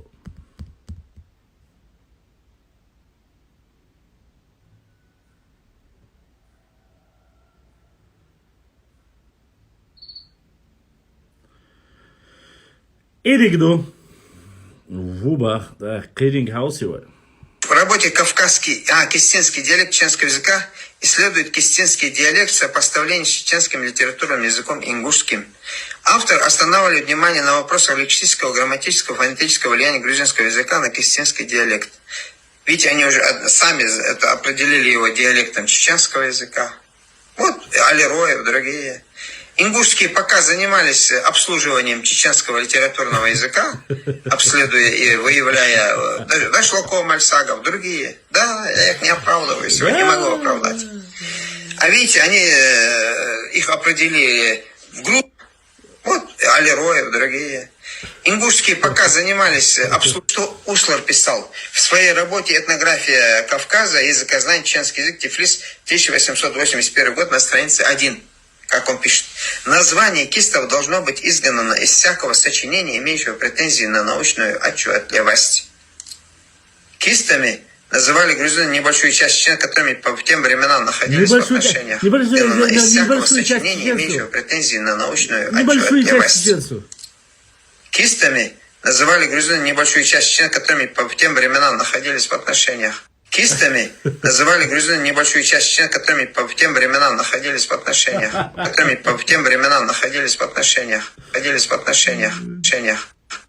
Услар писал в своей работе «Этнография» и правдиво, понимаете, не выдумывать. Мамакаев Магомед указывал, тейп, слово арабское попало в чеченский язык с появлением мусульманской религии. До проникновения этого арабизма в чеченском языке бытовало слово «вяр», соответствует слову «тейп». Вот этот, он приводит пример. Это ингушское слово. До проникновения этого арабизма в чеченском языке бытовало слово «вяр», соответствует слову «тейп». Вот этот, он приводит пример. Это ингушское слово. Соответствует слову «тейп». Вот этот, он приводит пример. Это ингушское слово. Это, конечно, ингушское слово. Вот ингушские исследователи пока Тулхалтам горячий кушали, народ чуть не уделали. Народ свой чуть не чуть не просрали. Да. Это же надо дождаться 170 лет Бузуртанова Руслан, чтобы он доказывал, что чуть не просрали. Да.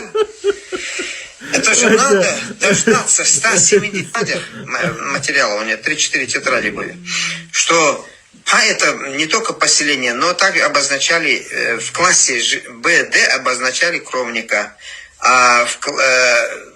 хотя в чеченском языке кровника называли мастор. По-кистински мастор. Кстати, вот насчет этого моста. Моста вот это сохранилось, злой, недобрый, враждебный человек в Яшаге. Оно не попало в ясский глоссарий, но у населения ясов это слово присутствует в венгерском языке. Оно перешло в венгерский язык тоже. Дошли уже до венгров, дошли уже до кого угодно. Насчет этого моста. Моста вот это сохранилось, злой, недобрый, враждебный человек.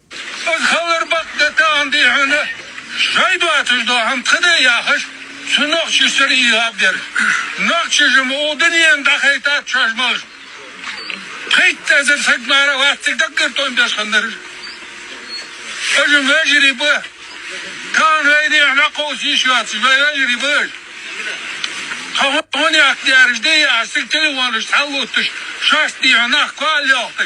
Hutar yıldır huyazıl bol bir. Da özkün olsun da şebert bol bir. Az kalır bak detan dihine. Şaydu atız da hem kıdı yakış. Сынок чистый, Предателем является не они. Еще неизвестно, кто является предателем.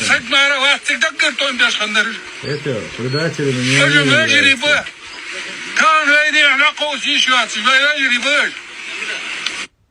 Интересная надпись. Вот если вы ее не записали, то обязательно. Лучше ужасный конец, чем ужас без конца. Это здорово.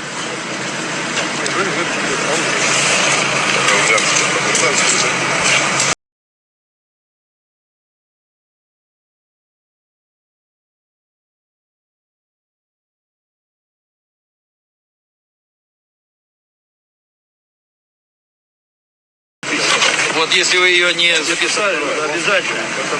Лучше ужасный конец, чем ужас без конца. Что я чеченец душой, что я вырос и жил.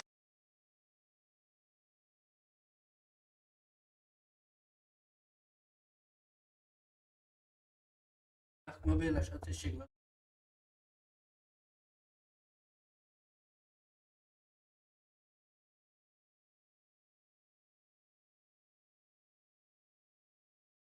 Трансляция заблокирована.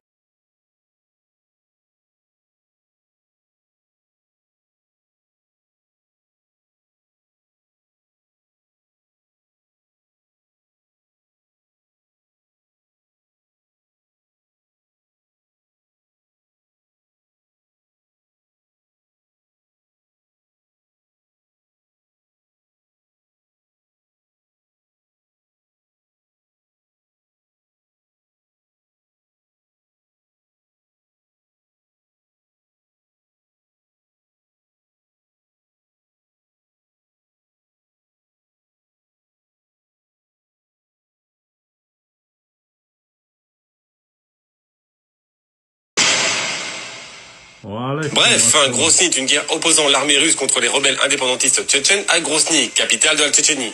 Pays qui était à ce moment-là composé de 99% de Tchétchènes, 12% d'Ingouches, un Ingouche, je sais pas ce que c'est ce Pokémon-là, et 29% de Russes. Bref, Grozny est une guerre opposant l'armée russe contre les rebelles indépendantistes tchétchènes à Grozny, capitale de la Tchétchénie. Pays qui était à ce moment-là composé de 99% de Tchétчен, 12% d'un... Валерик, я к вам пишу случайно, право. Не знаю как и для чего. Я потерял уж это право. И что скажу вам? Ничего. Что помню вас. Но, Боже правый, вы это знаете давно, и вам, конечно, все равно. И знать вам также нету нужды, где я, что я, в какой глуши. Душою мы друг другу чужды, да вряд ли есть родство души. Страницы прошлого читая, их по порядку разбирая, теперь остынувшим умом, разуверяюсь я во всем. Смешно же сердцем лицемерить перед собою столько лет. Добро бы еще морочить свет, да при том, что пользы верить тому, чего уж больше нет. Безумно ждать любви заочно. В наш век все чувства лишь на срок. Это стихотворение Валерий. Да и точно. Я вас никак забыть не мог. Во-первых, потому что много и долго-долго вас любил. Потом страданиями и тревогой за дни блаженства заплатил. Потом в раскаянии бесплодно волочил я цепь тяжелых лет. И размышлением холодным убил последней жизни цвет. С людьми сближайся осторожно. Забыл я шум молодых проказ, любовь, поэзию. Но вас забыть мне было невозможно. И к этой мысли я привык. Мой крест несу я без роптания, то или другое наказание, не все ли одно. Я жизнь простил. В судьбе как турок или татарин, я равным счетом благодарен. У Бога счастья не прошу и молча зло переношу. Быть может, небеса Востока меня с учением их пророка невольно сблизили. Притом и жизни всечасно кочевая, труды, заботы, ночь и днем, все размышлению мешая, приводит в первобытный вид больную душу. Сердце спит, простора нет воображению и нет работы голове. Зато лежишь в густой траве и дремлешь под широкой тенью чинар или виноградных лоз. Кругом берется палатки, казачьи тощие лошадки стоят редком, повеся нос. У медных пушек спит прислуга, едва дымятся фитили, попарно цепь стоит вдали, штыки горят под солнцем юга. Вот разговор о старине в палатке ближней слышен мне. Как при Ермолове ходили в Чечню, в аварию, к горам, как там дрались, как мы их били, как доставался и нам. И вижу я неподалеку речки, следуя пророку, мирной татарин свой намаз творит, не подымая глаз. А вот кружком сидят другие. Люблю я цвет их желтых лиц, подобный цвету ноговиц их шапки, рукава худые, их темный и лукавый взор, и их гортанный разговор. Чуй, дальний выстрел, прожужжала шальная пуля, славный звук. Вот крик, и снова все вокруг затихло. Но жара уж спала, ведут коней на водопой, зашевелился пехота, вот проскакал один, другой, шум, говор. Где вторая рота? Что вьючий? Что же капитан? Повозки выдвигайте живо! Савельич, говорили, дай огниво! Подъем ударил барабан, гудит музыка полковая, между коронами въезжая, звенят орудия, генерал вперед со свитой поскакал. Рассыпались в широком поле, как пчелы с киком казаки. Уж показались и значки, там на опушке два и более, а вот один из них. А вот в челме один мюрит, в черкеске красный ездит важно. Конь светло-серый весь кипит, он машет, кличет, где отважный? Кто выйдет с ним на смертный бой? Сейчас, постойте, в шапке черный казак пустился Гребенской. Винтовку выхватил проворно, уж близко выстрел, легкий дым. Эй, вы, станишники, за ним! Что, ранен? Ничего, безделка! И завязалась перестрелка. Но в этих шибках удалых забавы много, толку мало. Прохладным вечером бывало, мы любовались на них без кровожадного волнения, как на трагический балет. Зато видал я представления, каких у вас на сцене нет. Раз, это было под Гихами. Мы проходили темный лес. Огнем дыша пылал над нами лазурно ясный свод небес. Нам был обещан бой жестокий. Из гор Ичкерии далекой уже в Чечню на братний зов толпы стекались удальцов. Над допотопными лесами мелькали маяки кругом, и дым их то велся столпом, то расстилался облаками, и оживились леса. Скликались дико голоса под их зелеными шатрами. Едва лишь выбрался обоз в поляну, дело началось. Чув, арьергард орудий просит, вот ружья из кустов выносит, вот тащат за ноги людей и кличет громко «Лекарей!» А вот и слева из-за пушки вдруг с криком кинулись на пушки градом пуль, с вершин дерев отряд осыпан. Впереди же все тихо, там между кустов бежал поток, подходим ближе, пустили несколько гранат, еще подвинулись, молчат. Ну вот над бревнами завало ружье, как будто заблистало, потом мелькнуло шапки две, и вновь все спряталось в траве. То было грозное молчание. Недолго длилось оно, но в этом странном ожидании забилось сердце не одно. Вдруг залп, глядим, лежат ли рядами, что нужды, здешние полки народ испытанный. Штыки, дружнее, раздалось за нами.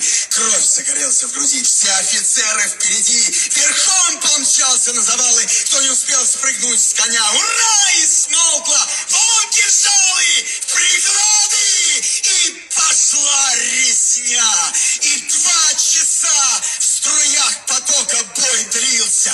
Резали жестоко, всю грудь. Ручей телами запрудили. Хотел воды я зачерпнуть, и зной и битва утомили меня. Но мутная волна была тепла, была красна. На берегу под тенью дуба, пройдя завала в первый ряд, стоял кружок. Один солдат был на коленях. Мрачно, грубо казалось выражение лиц. Но слезы капли с ресниц, покрытых пылью. На шинели спиной к дереву лежал их капитан. Он умирал. В груди его едва чернели тверанки. Кровь его чуть-чуть сочилась на высокую грудь и трудно поднималась. Взоры бродили страшно. Он шептал: спасите, братцы, тащить в горы. Постойте, ранен генерал, не слышат. Долго он стонал, но все слабее понемногу затих. И душу отдал Богу. Наружу, опершись, кругом стояли усачи седые и тихо плакали. Потом его остатки боевые накрыли бережно плащом и понесли. Тоской томимый им вслед смотрел я недвижимый.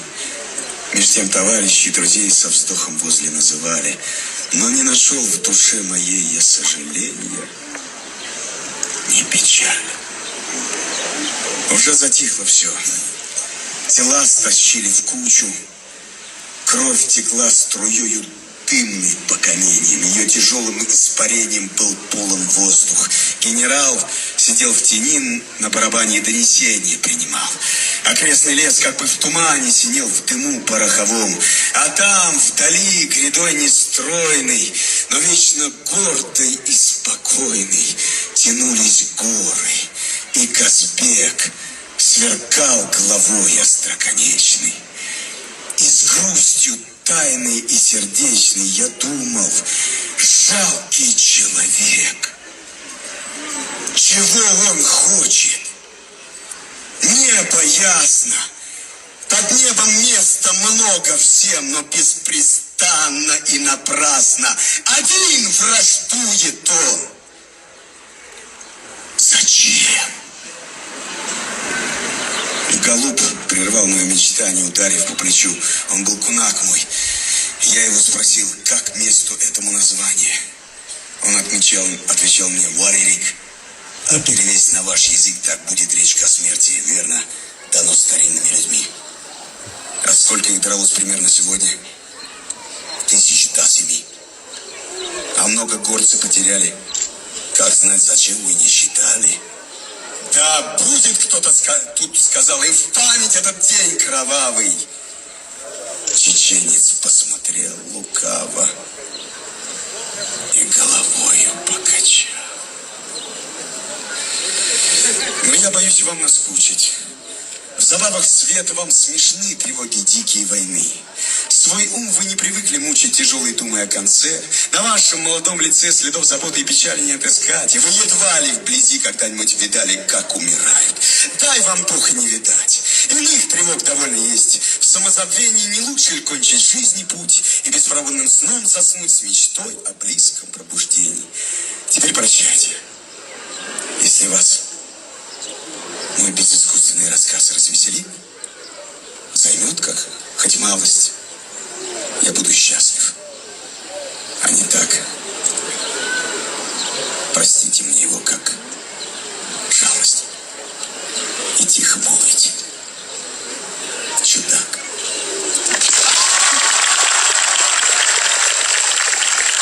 Все размышлению мешает. Вот такое вот,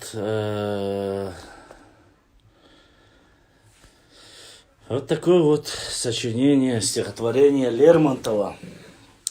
И после вот таких стихов, если кто-то думает, что он, благо, так сильно любил нас и так далее и тому подобное, я думаю, стоит людям призадуматься Галгай учо, мило, да, свои эти сказки, пожалуйста, не рассказывай нам. Русику, Абадиеву, им можешь пойти рассказывать. Но здесь не рассказывай. Вы все равно проиграли, вы все равно выиграли. Тебе какая разница? Проиграли, выиграли. По крайней мере, мы в этом участвовали. И причем достойно участвовали. А что касается Деникина, знаем мы про Деникина, тоже знаем, что с Деникиным. Но только не так, как вы рассказываете. Сопротивление вы оказали не столько даже Деникину. Ну да ладно. 6 дней длилась эта битва. Через 6 дней на выгодных соглашениях война закончилась. Вот и все. Та война, о которой ты говоришь. Такова жизнь. Цундера. Рассказывать чеченцу о войне не стоит. Да, кстати, у Деникина вы не выиграли войну. Ты ошибся.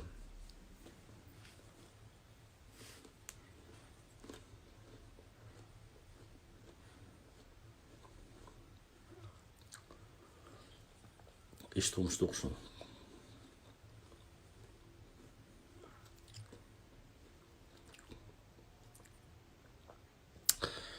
Хайбюх. Я Шварцев.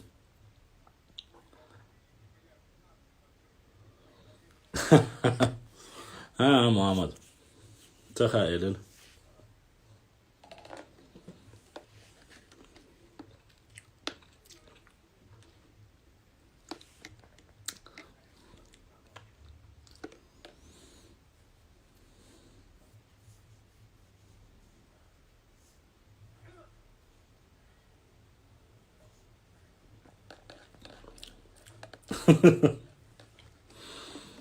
Не знаю.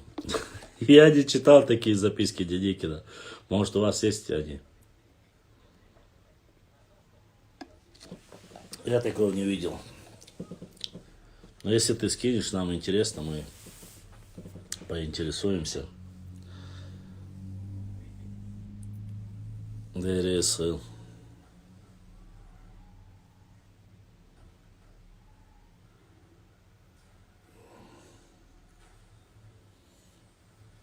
Ва алейкум ассалам.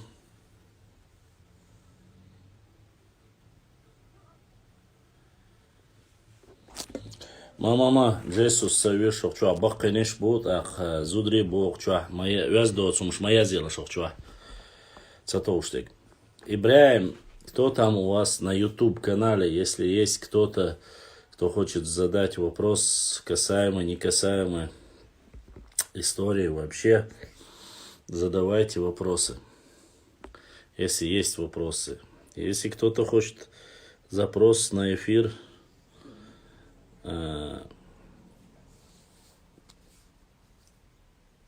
тоже как бы не запрещено. Что-то в пятницу совсем мы не активны. Раньше в пятницу были наиболее активными, сейчас не так уж активными.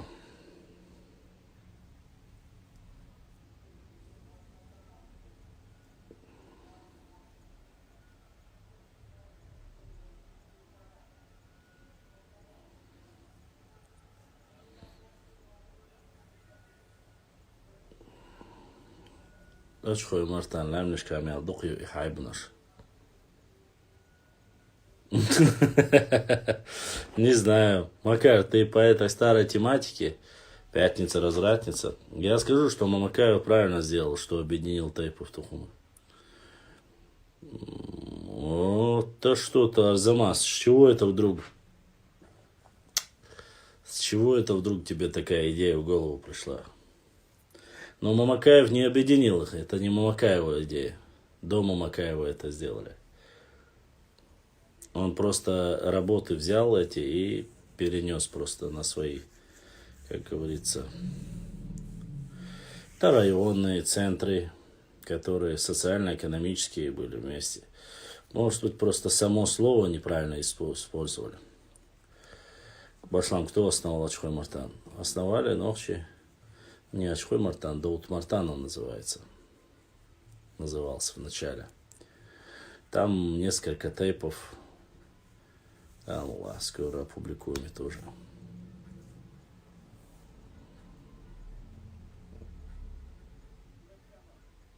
Ачхой Мартан,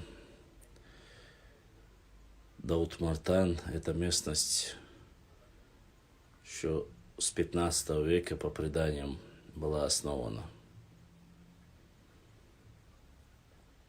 То есть люди проживали в этой области.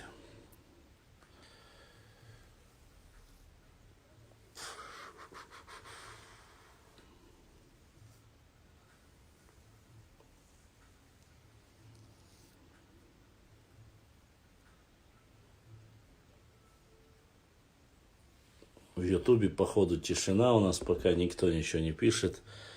Есть вообще YouTube трансляция идет у нас или нет? Там люди есть, нету.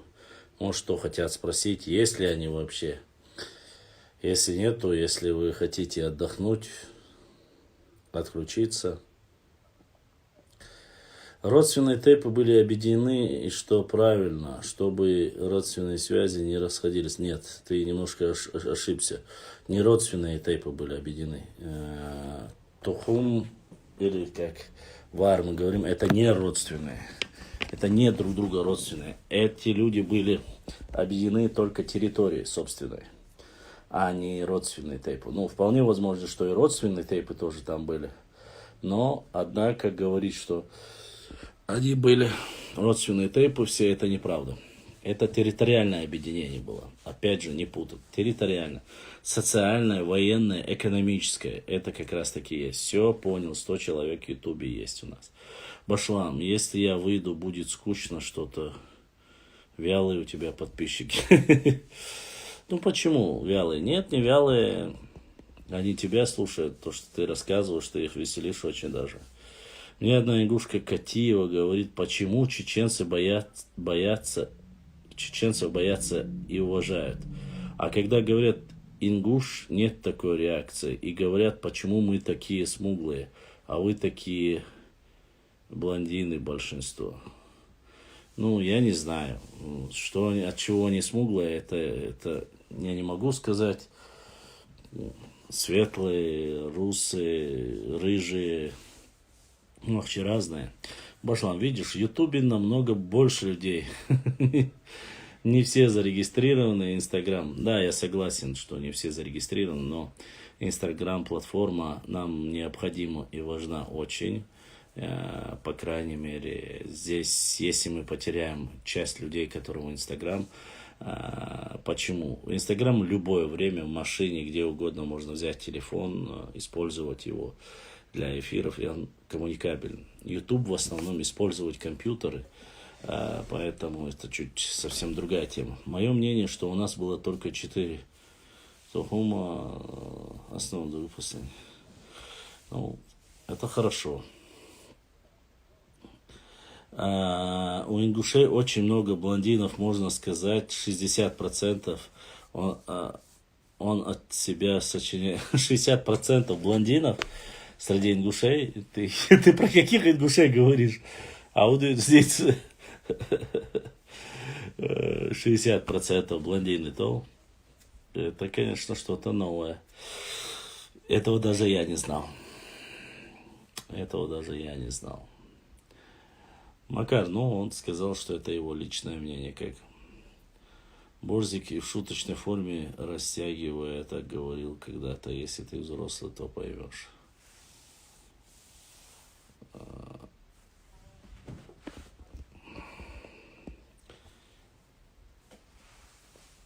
Чистые, значит, эти ингуши 60%.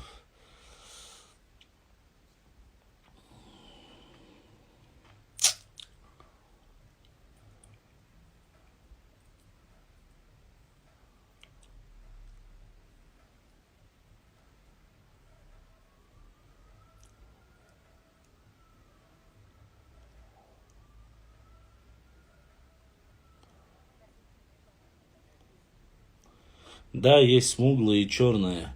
Это в основном уарствай и пришлые тейпы. То есть у вас черные, смуглые и пришлые тейпы это уарствай. Молодец, хорошо. Они не могут быть задержаться и так далее там. Почитай антропологию Пантюхова и его труд ингушей. Не замечаешь вопросы иногда.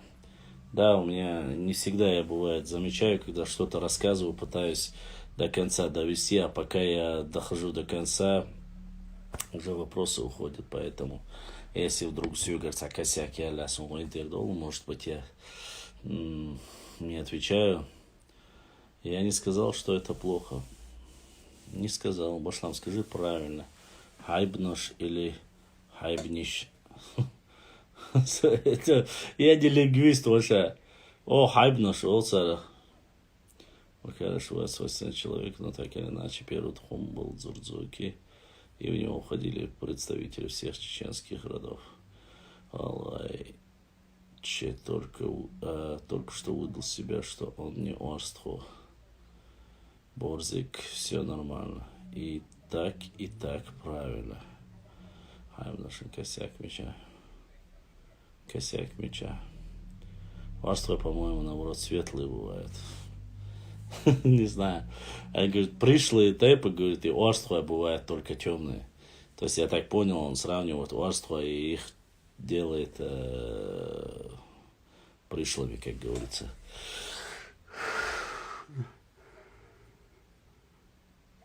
Ну, это его право, как говорится. Право каждого.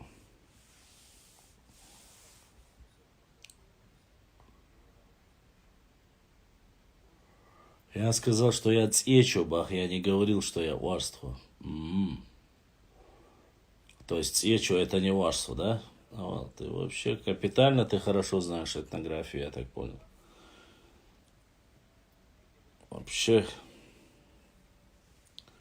нашел карту 1667 года, там нахчи вдоль Каспия, на запад, карта европейская. Скинешь, посмотрим, если у меня такая. У меня еще карта пока есть. Материалы я публикую. Шилхал Бугиба. Башлам Олача говорил, что он орство, а теперь он говорит, будто бы он не про орство. Короче, по-моему, он прикалывается. Не знаю, Арзамаш, что ты все слишком много ошибаешься. Ты должен понимать, Дзурдзуки это не наше название. И нам не знакомо было это слово. Это грузины нас так называли, и, соответственно, не могло быть такого.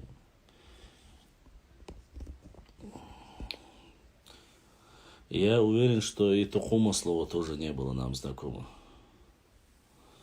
Весь Кавказ там назван Дзурдзуки. В последнее время у грузинов очень много карт начали появляться. Причем они его в современном формате делают. Мы нашли еще одну карту. Тоже написанную то ли 16 то ли 17 века. Если я не ошибаюсь. И вся территория Чечни там написано Кистебия. То есть она на грузинском языке, я отправил ее в Грузию, они перевели как Кистебия. Вот такая вот тема. Так что, штук.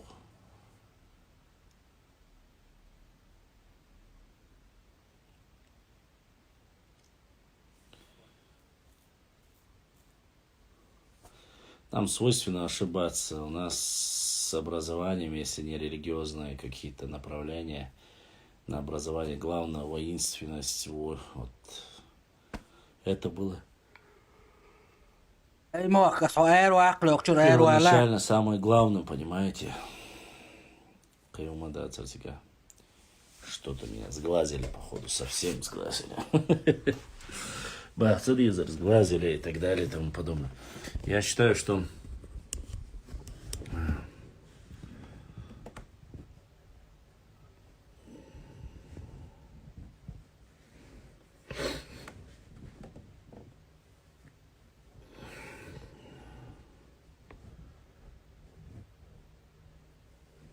когда идет... Сам Бузик позавчера зачитал документы грузинского историка, что грузины начали кистами чеченцев. В конце Бузик чуть не заплакал. Иногда, я не знаю, то ли совесть в нем просыпается, то ли глупость просыпается. Он читает. Но он пытается все это сделать таким образом. Он говорит, что-то говорит, но это неверно. Да, это, говорит, от себя вы сочиняете. Профессор, он доктор наук, кандидат. Как человек может сказать, что 70, 170, 180 лет никто не догадался, а не являющийся ученым, никаким исследователем, грубо говоря. Руслан все знает, как там...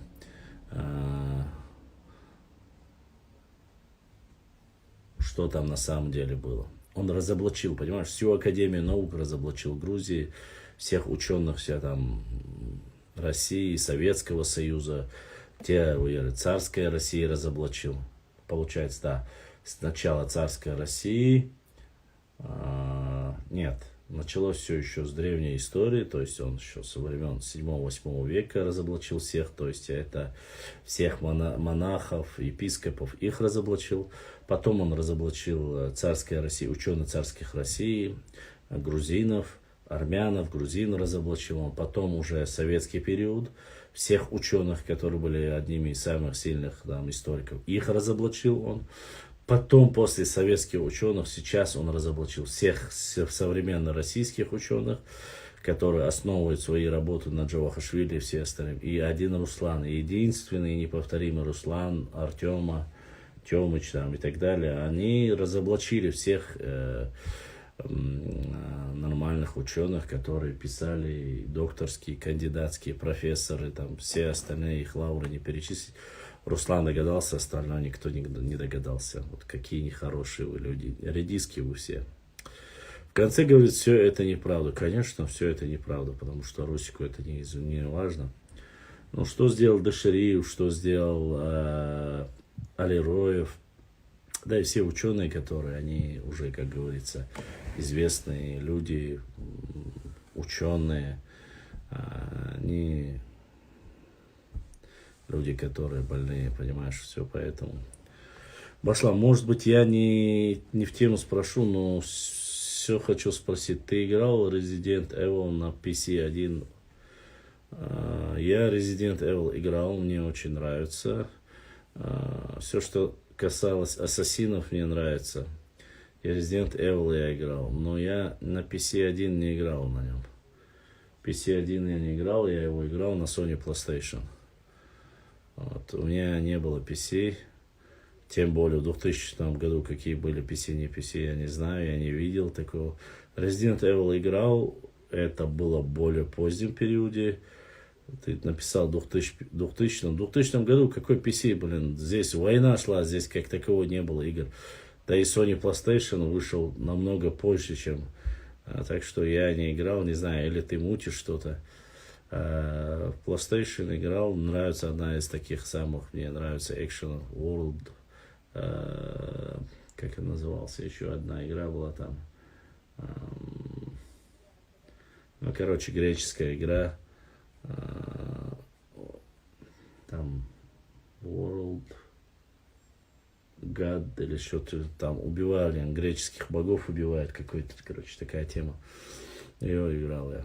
И первая моя игра, которая мне очень сильно нравилась, это на PlayStation Vigilante, Tekken и Gran Turismo. Вот него играл. В 2000 году вообще была война. Мне не до игр было. Dino Crisis не играл. Я жил в таком месте, где в 2000 году света не бывало толком, а ты говоришь о чем-то еще. Поэтому немножко сложная тематика для меня. Вот.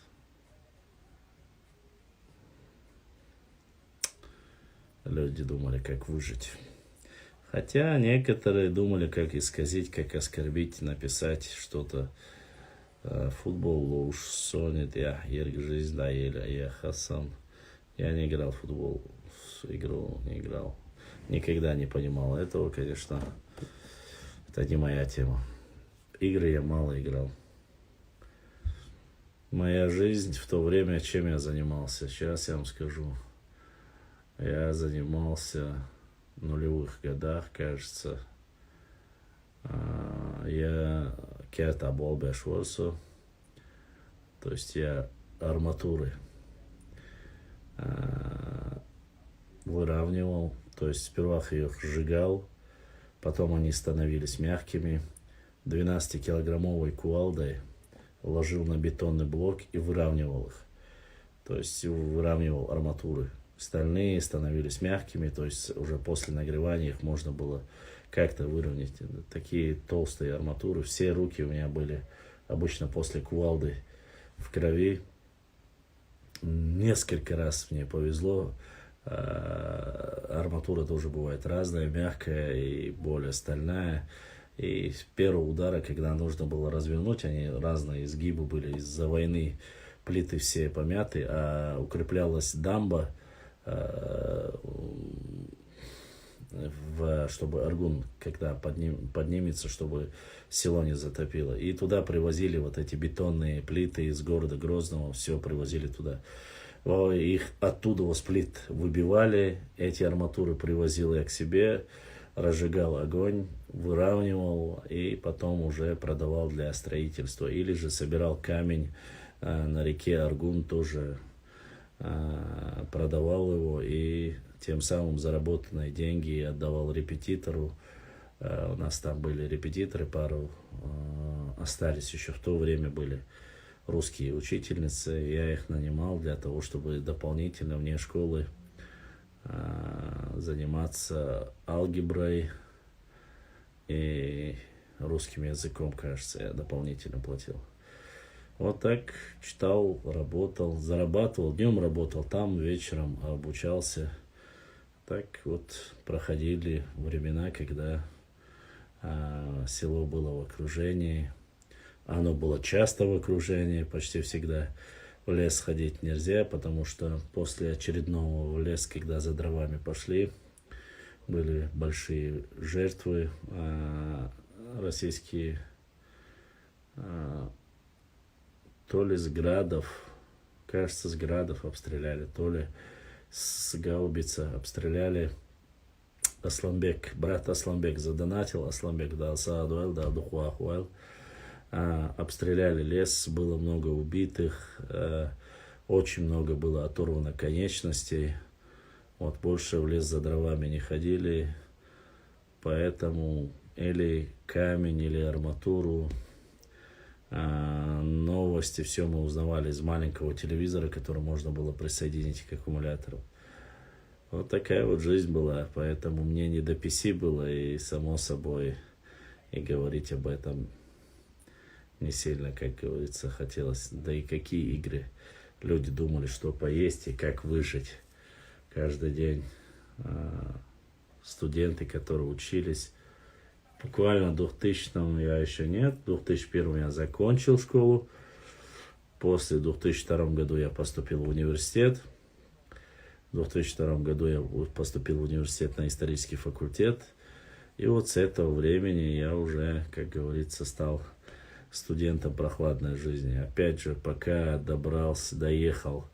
доезжал до университета, нужно было проехать, сейчас я вам скажу, 1, 2, 3, 4, 5, 6 постов нужно было мне доехать. Вот я рядом живу, поэтому не так много.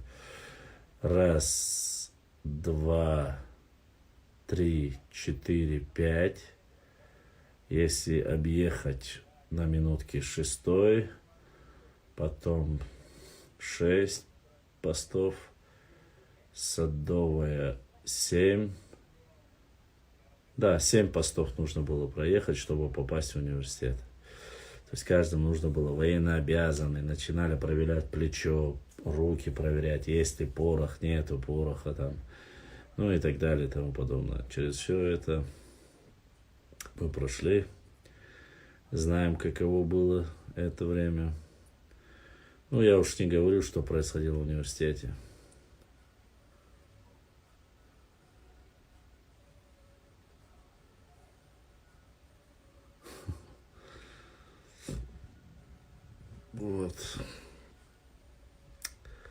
Вот такая вот ситуация была, так что дело было не до игр, как говорится. Вот так вот и жили. Какая башня самая древняя? Считается Харачоевская. Это то ли с 5 по 9 век. Харачоевская башня считалась самой древней. Вот. А сейчас, если из того, что сохранилось самое, кажется, Шароевские башни самые старшие. Из тех, которые изучены, которые есть, насколько я знаю, вроде бы Шароевские. Там 13-й, то ли 11-й, то ли 13 века вроде бы там есть. Но надо проверить, еще посмотреть. Ну, это ряд этих башен, Шароевские. Да, Турпал, ну что Турпал, говорят, что были в Аухе башни. Вот. Говорят, что, как говорится, были. По новым данным я не знаю, не слышал Гуно. Про новые данные я не слышал. Насколько это действительно или нет, я не знаю. Если она все-таки 1300 лет по новым данным Харачоевской башни, Ермолов пишет, в Аухе есть башни. Да, я же говорю, в Аухе были башни наравне. Где они были, это вопрос.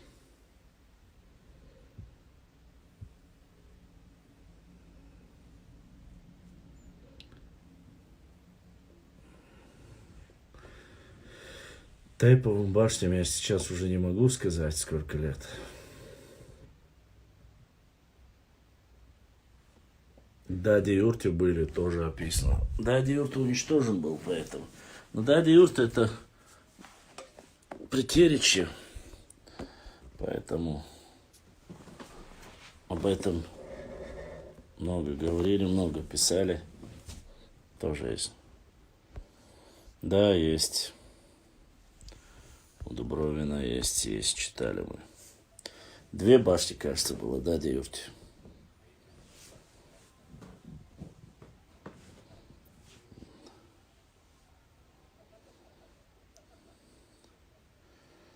Было такое дело.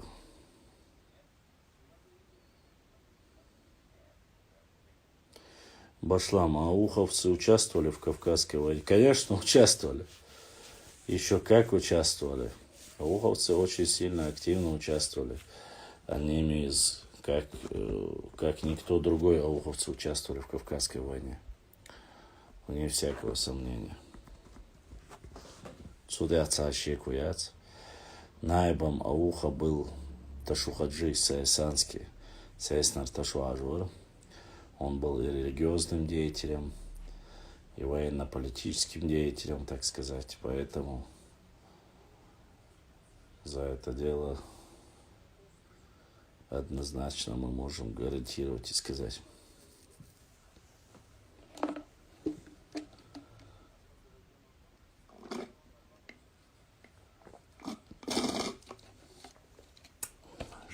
Хамаш душим.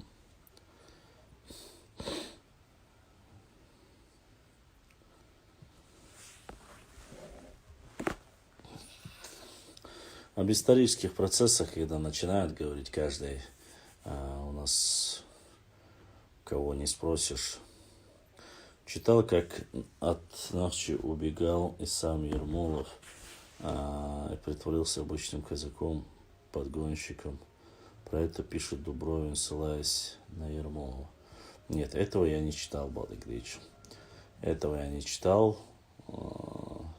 с учетом того, что он был очень самолюбивый человек, очень такой неординарная личность, мстительный человек был очень, поэтому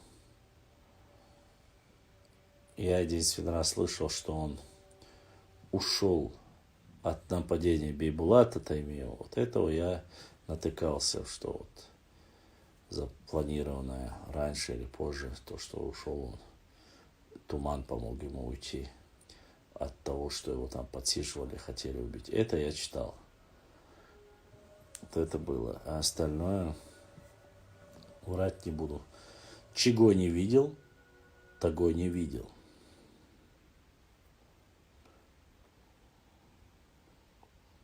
Да. Это был как раз в этом. Об этом он и сам говорил, и писал, кажется, даже, Ермолов. А про аух, где можно почитать в наших пабликах, вообще мало информации про аух. У меня очень много что про аух, но надо тебе спуститься вниз и поискать там есть. Посмотри.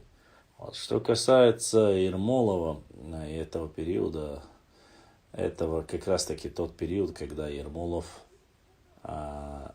хотел нанять 2 представителей чеченцев, поскольку Бейбулат Таймиев была кровная месть, хотел, чтобы его убили. 2 убийц, которым он обещал 300 золотых и 2 коня. Их было 2. На что Бейбулат Таймиев эти 2 наемников, если вдруг убьют, что якобы из-за кровной мести его убили. На что эти 2, так сказать, убийц пришли, дали добро или сказали, что подумают, вышли, пришли, встретились с Бейбулатом Таймиевым, а Бейбулат Таймиев был очень значимой фигурой среди именно этого периода, во времена Ермолова, одним из самых сильных лидеров сопротивления. Его люди прислушивались. Как раз таки вот считается, что по его дозволению был заключен договор, чтобы вернулись назрановские земли, спустились и заселились ингуши, при условии, что они примут ислам, станут мусульманами. Считает, что вот одним из этих вот, как говорится, представителей, тех, кто дал добро, это был Бейбулат Таймиев. Вот. После встречи с Бейбулатом Таймиевым они Бейбулату рассказали, и они должны были, дать ответ по этому вопросу. Поехали на встречу. Бейбулат Таймиев, говорят, оделся, закутался в лохмотья. Они должны были 300 серебряных рублей и 2 коня. Вот. На встречу, этот момент то ли Грибоедов описывал, то ли кто-то описывал, если я его где-то читал. Пошли на встречу, во время встречи, и никто Бейбулата Таймиева не видел в лицо.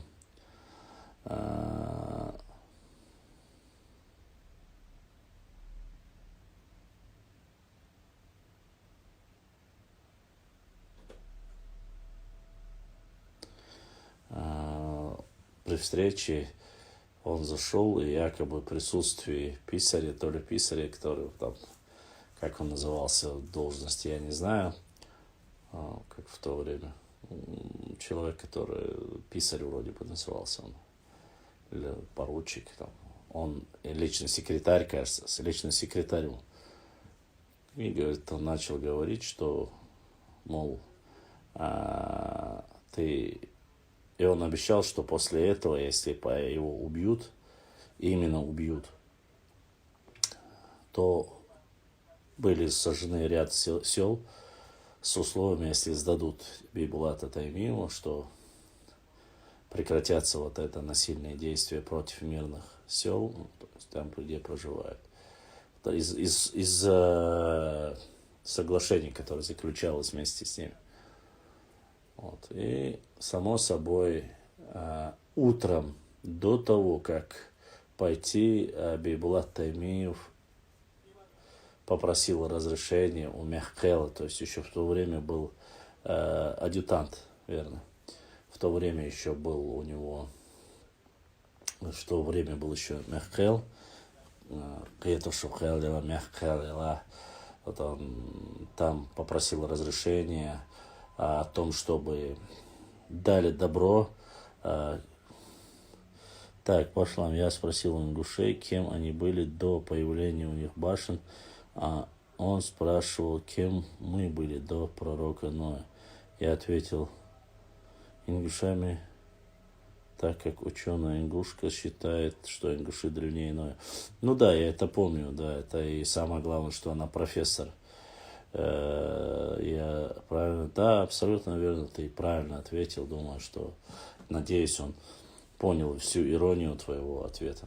Так вот, Бейбулат Таймиев, попросив разрешения, вначале, говорят, старейшины были против, но потом он согласился. И, конечно же, он пошел навстречу, и во время того, как он с адъютантом стоял, фиксировал эти моменты, Ермолов, он говорит, задал вопрос, а правда там? Я согласен на ваши условия, давайте обговорим их. Условие такое, если мы приведем живого или мертвого Бейбулата Таймиева, что вы обещали там 2 коней, 300 рублей серебром, и прекратите сжигать села, и, короче, война прекратится, само собой. Он сказал, что да, это так, а с кем я говорю, и так далее, и тому подобное. Когда, говорит, с кем я говорю, он, говорит, обмотавшийся старую одежду, говорит, снял и сказал, что он, раз вы даете слово офицера, это я, Бейбулат Таймиев.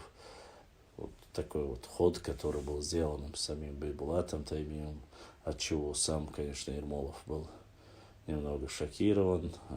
Дал ли, не дал он там коней там, и так далее, и тому подобное, я не могу сказать однозначно. Но, само собой, это перемирие было шаткое, что говорится, что он отпустил Бейбулата, или в тот момент они договорились. Бейбулат Таймиев несколько раз, 1 или 2 раза переходил на сторону царской России, узнавал все, как потом опять уходил от них, там есть такие моменты. Вот, и попытался, сказал, что и само собой, что не будет больше уничтожать села и нападать, раз заключили такой шаткий мирный договор, и само собой Ермолов соблюдать его не стал и не станет. Он со стороны власти, силы намного проще ему в этом плане себя вести. Вот таким образом Бейбулат Таймиев, славный сын чеченского народа. Ну да, конечно, он все равно был отравлен. Его пригласили на какую-то из аксайских, кажется, свадеб. На Аксае пригласили кумыки. Он был на свадьбе. И на этой свадьбе ему подсыпали яд. Говорят, что была за ним кровная месть, несколько даже, не одна, а несколько. Вот. И Бейбулат Таймиев поехал на свадьбу. Во время свадьбы его отравили. И когда он возвращался домой, он уже почувствовал недомогание. Но вот эти сказки, байки, которые рассказывают... Ух ты, нам даже кто-то задонатил.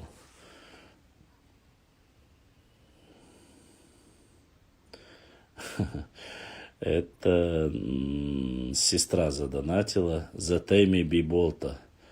Огромное спасибо, сестра. Да, Саэл Будисник Эзершка Соудахил. Вот.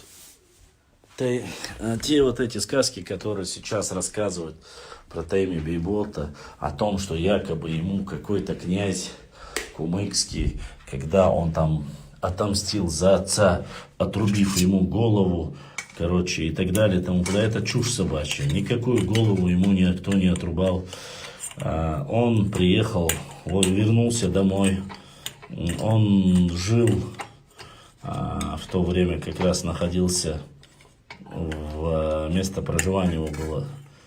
То ли старые, вроде бы старые атаги говорят. Некоторые говорят новые атаги, некоторые говорят старые атаги. Но факт остается фактом, что он проживал в атагах. Он почувствовал недомогание.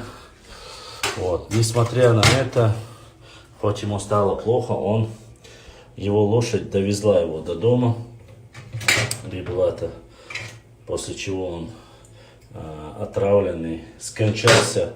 он у себя в кровати от отравления.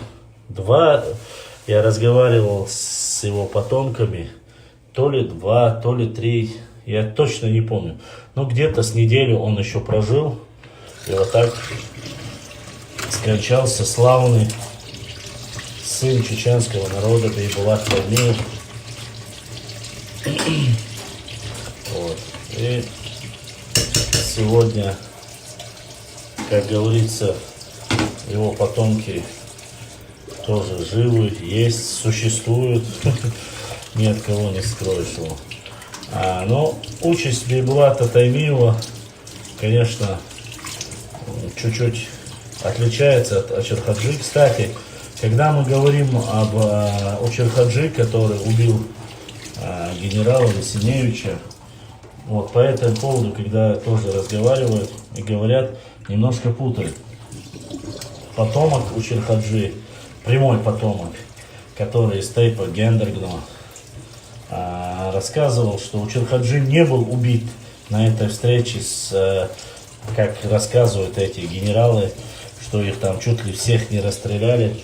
Говорится о том, что когда произошел бой, раненый, он смог уйти оттуда. Вот. Я имею в виду Мулла Очерхаджи. Вот. И после этого он погиб немножко иначе.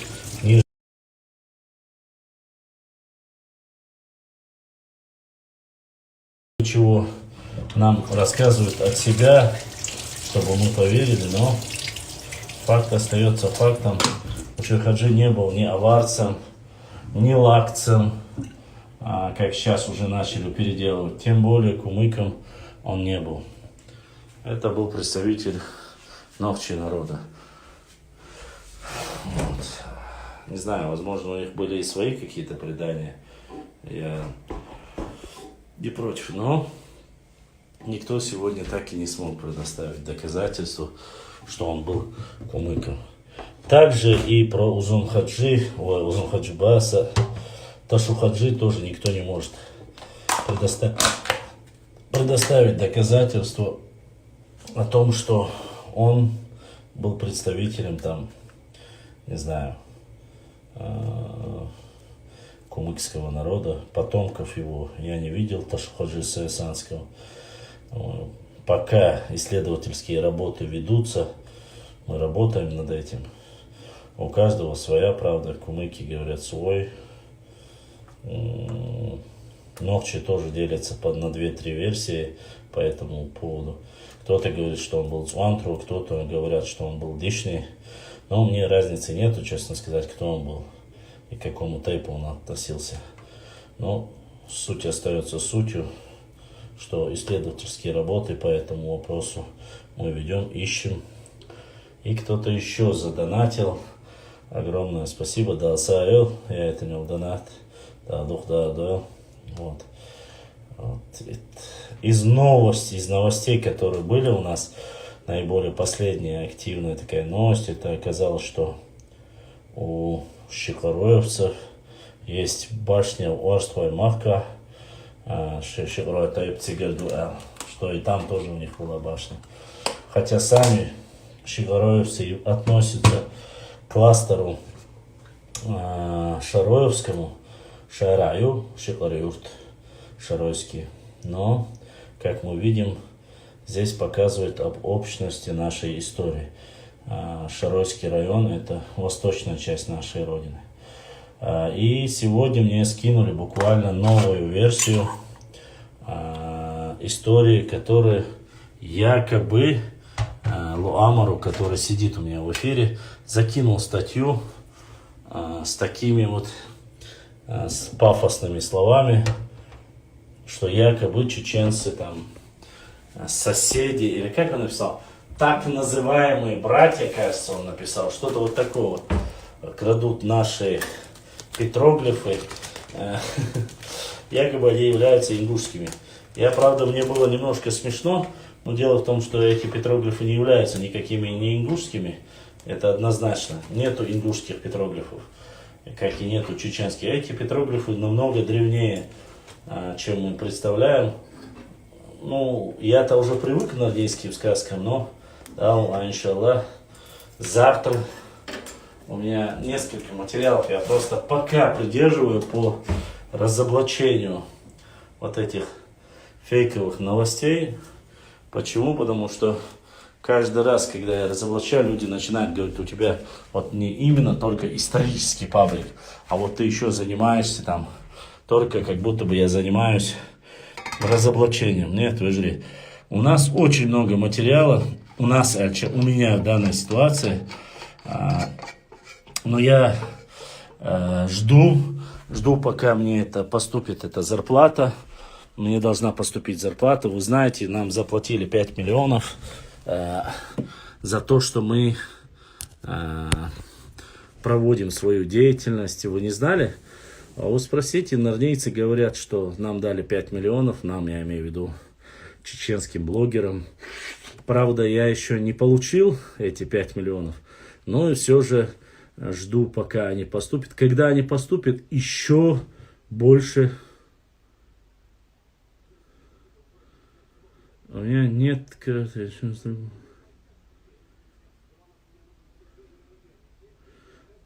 Все, понял. Понял, Лоша, все. Понял, братик. Это гуноевский спецназ, брат Гуно задонатил, так сказать, от гуноевцев задонатил. Все, я просто назвал другое имя, он вот как-то... да, вот дали, оказывается, 5 миллионов. Я теперь не знаю, куда потратить. Думаю, то ли мне машину купить. Хотя нас много, нас человек там 10-20, да? Если на 20 человек разделить 5 миллионов, это поскольку получается? Ну вот, короче, эти деньги я не знаю, что сделаю, как быть. Вот получу, начну вот эту гулянку, тусня, вот это вот, зависаловка.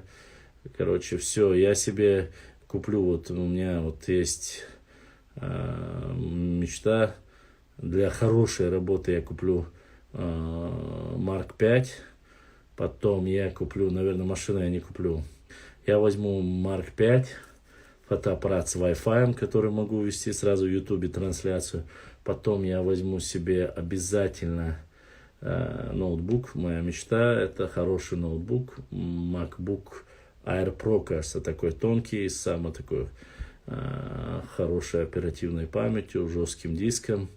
Вот, именно MacBook Pro, другие мне не нужны. Ну, раз 5 миллионов раскинули. Вот, фотоаппарат, MacBook Pro, возьму микрофон хороший, чтобы я мог эфиры провести, лампу для подсветки, чтобы освещаемость была хорошая. Что еще? Ну, вот, одно кресло возьму специальное блогерское, ну, чтобы хорошо сидеть на одном месте, а не как сейчас я вам мотаю. Что еще? Ну, вот, короче, вот так вот, в принципе, вот на это, когда я потрачу, я уже, наверное, начну уже вторую фазу своей работы. Вот. А сейчас, пока в данный момент не поступили эти финансы, мы будем работать в режиме, режим называется, как будет возможность, я сделаю. Конечно же, это смешно. Конечно, никто никаких 5 миллионов не давал, никто ничего не давал. Да и никто и не просит. Единственный, кто что может сделать, это вот подписчики, кто может помочь нам, и то помогает. И я еще раз хочу, чтобы знали, кто посмотрит сейчас, кто в Ютубе посмотрит. Не так много у нас блогеров, которые занимаются историей. Там максимум 5-6, даже до 10 не дотянем. Именно кто занимается конкретно блогерской исторической деятельностью. По мере возможности, это больше режим, ваше внимание обратите, что эти люди бывает стремление.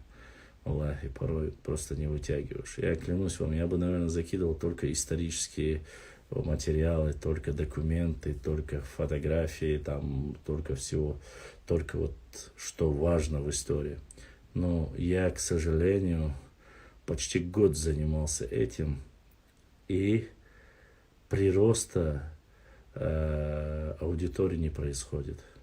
То есть те, которые подписываются, смотрят, но прироста нету.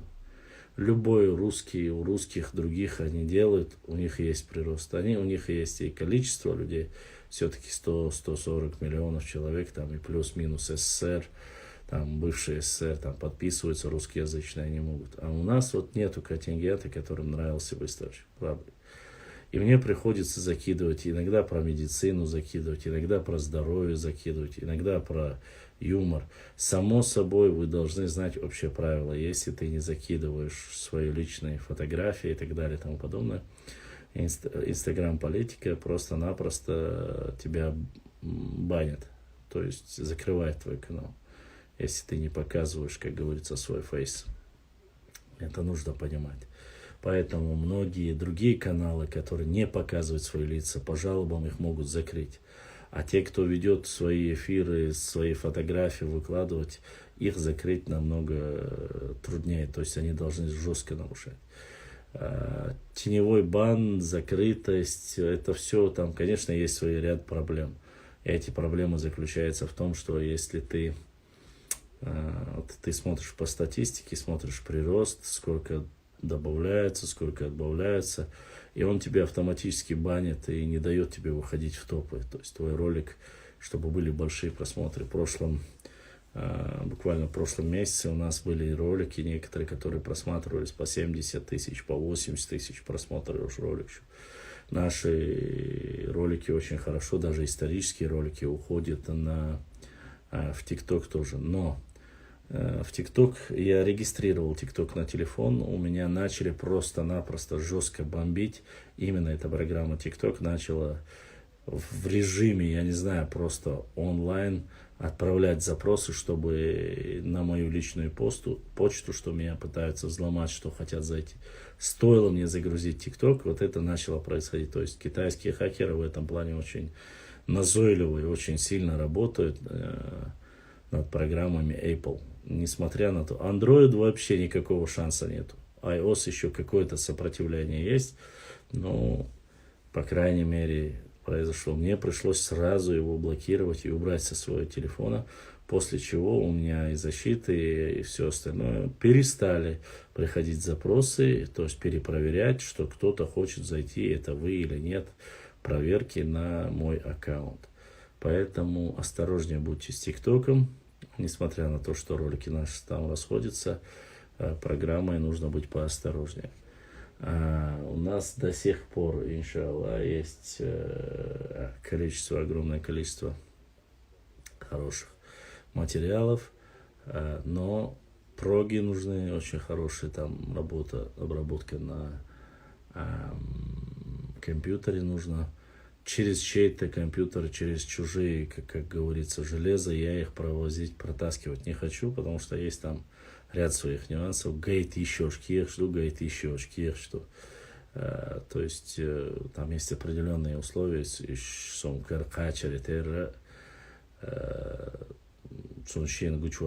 само собой, бесплатно цадины. Поэтому доступ к аккаунтам нужен уже. Для чего? Это надо у них спросить. Доступ, все, что у тебя находится, что ты делаешь, какие теги ставишь, какие ролики просматриваешь, политические, не политические. Там ряд моментов. Они доступ хотят к любым данным. Если у меня AliExpress, если, там я не хочу, как говорится, влазить в нюансы, но факт мой, не мой мадас. Я уверен, что это происходит с любыми, кто занимается политической деятельностью. Я делал очень много ряд публикаций, особенно касаемых по уйгурам. А это китайская тема, причем она не самая лучшая. То есть это есть некоторые темы, которые табу, запрещены в Инстаграм. Допустим, я не хочу говорить, о чем они, чтобы вы понимали. Стоит тебе об этом сделать ролик или говорить в прямом эфире, тебя Инстаграм может просто-напросто домой. Ты сразу заблокирует твой канал, если ты будешь об этих вещах говорить. В Америке они являются нормальными, а вот в России якобы нарушаются права и так далее. То же самое есть такие программы, которые есть и в Китае, табуированные, там, допустим, это та же самая тема с, как говорится, на бисмилля, как этот, уйгуров касаемые такие вопросы. Нохчи Мелхей, ты сказал, ты копишь на ноутбук, да, именно на этот ноутбук, новый, неиспользованный. Вот, он мне очень сильно и нравится, и работать я умею, и он более защищенный. Вот, MacBook я немножко собрал, но, к сожалению, есть моменты, некоторые люди знают, у меня буквально на прошлой неделе это где-то 150 евро ушка отирса. Но по моей глупости, по моей ошибке, видать, где-то что-то я не закрыл, использовали мой счет, и то есть как будто бы я что-то покупаю,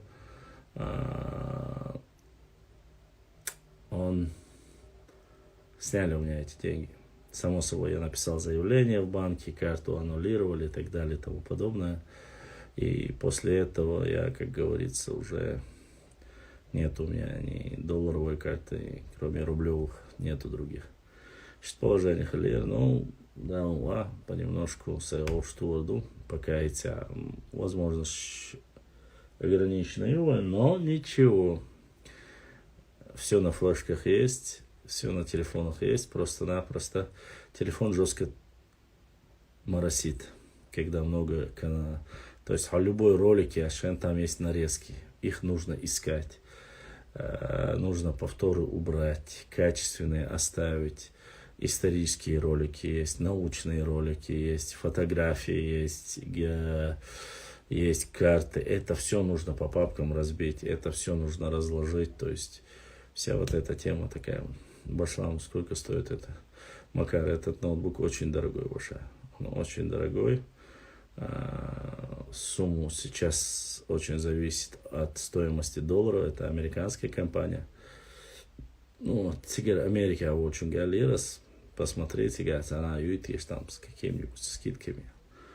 Ну, когда ты такие вопросы или что-либо такое говоришь,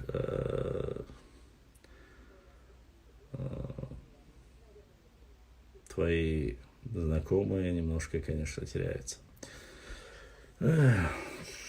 Так, Башлам, это мог сделать тот, кто... Ну, это уже отдельная тема. Ваша, это отдельная тема. Самое главное, в MacBook Air Pro Umats, он очень тонкий, легкий, то есть ты можешь в любом кафе, любое место взять. Очень хорошо, чтобы он держал батарею. В моей нашей работе блогерской самое важное — объем памяти, скорость и батарейка. То есть чем дольше он работает, тем лучше. Это самое важное. Почему? Потому что у меня многие вопросы, когда халямнишкующим выезды вот с этими вещами. А телефон, если все, что накоплено, не дай, конечно, если кто-нибудь украдет мой телефон, все. Вот. Само собой, я не в плане, там, все материалы, все, он у меня не скинутый. Документы и материалы я скинул на флешку. Книги, само собой, ну, вы должны знать, что в книгах один большой минус. Книги хороши. Но чтобы мне вытащить даже кусок для Инстаграма, мне нужно прочитать столько страниц книги, что вы просто не представляете. А это такая проблема, чтобы потом это переписать, потому что в PDF формате его не найдешь. Есть редкие книги, которые не отсканированы. Короче, короче, очень нудная, долгая работа. И скажу вам честно, как бы не тая, есть одна проблема. И эта проблема заключается в том, что в последнее время у меня очень сильно начали напрягаться глаза. Много читаю, много сижу в Инстаграме, в Фейсбуке, в Твиттере. каждую пока зайдешь, пока ответишь, пока напишешь новый текст, пока исторический какой-то документ возьмешь. Это, конечно же, вот, глаза все время чешутся, сохнут.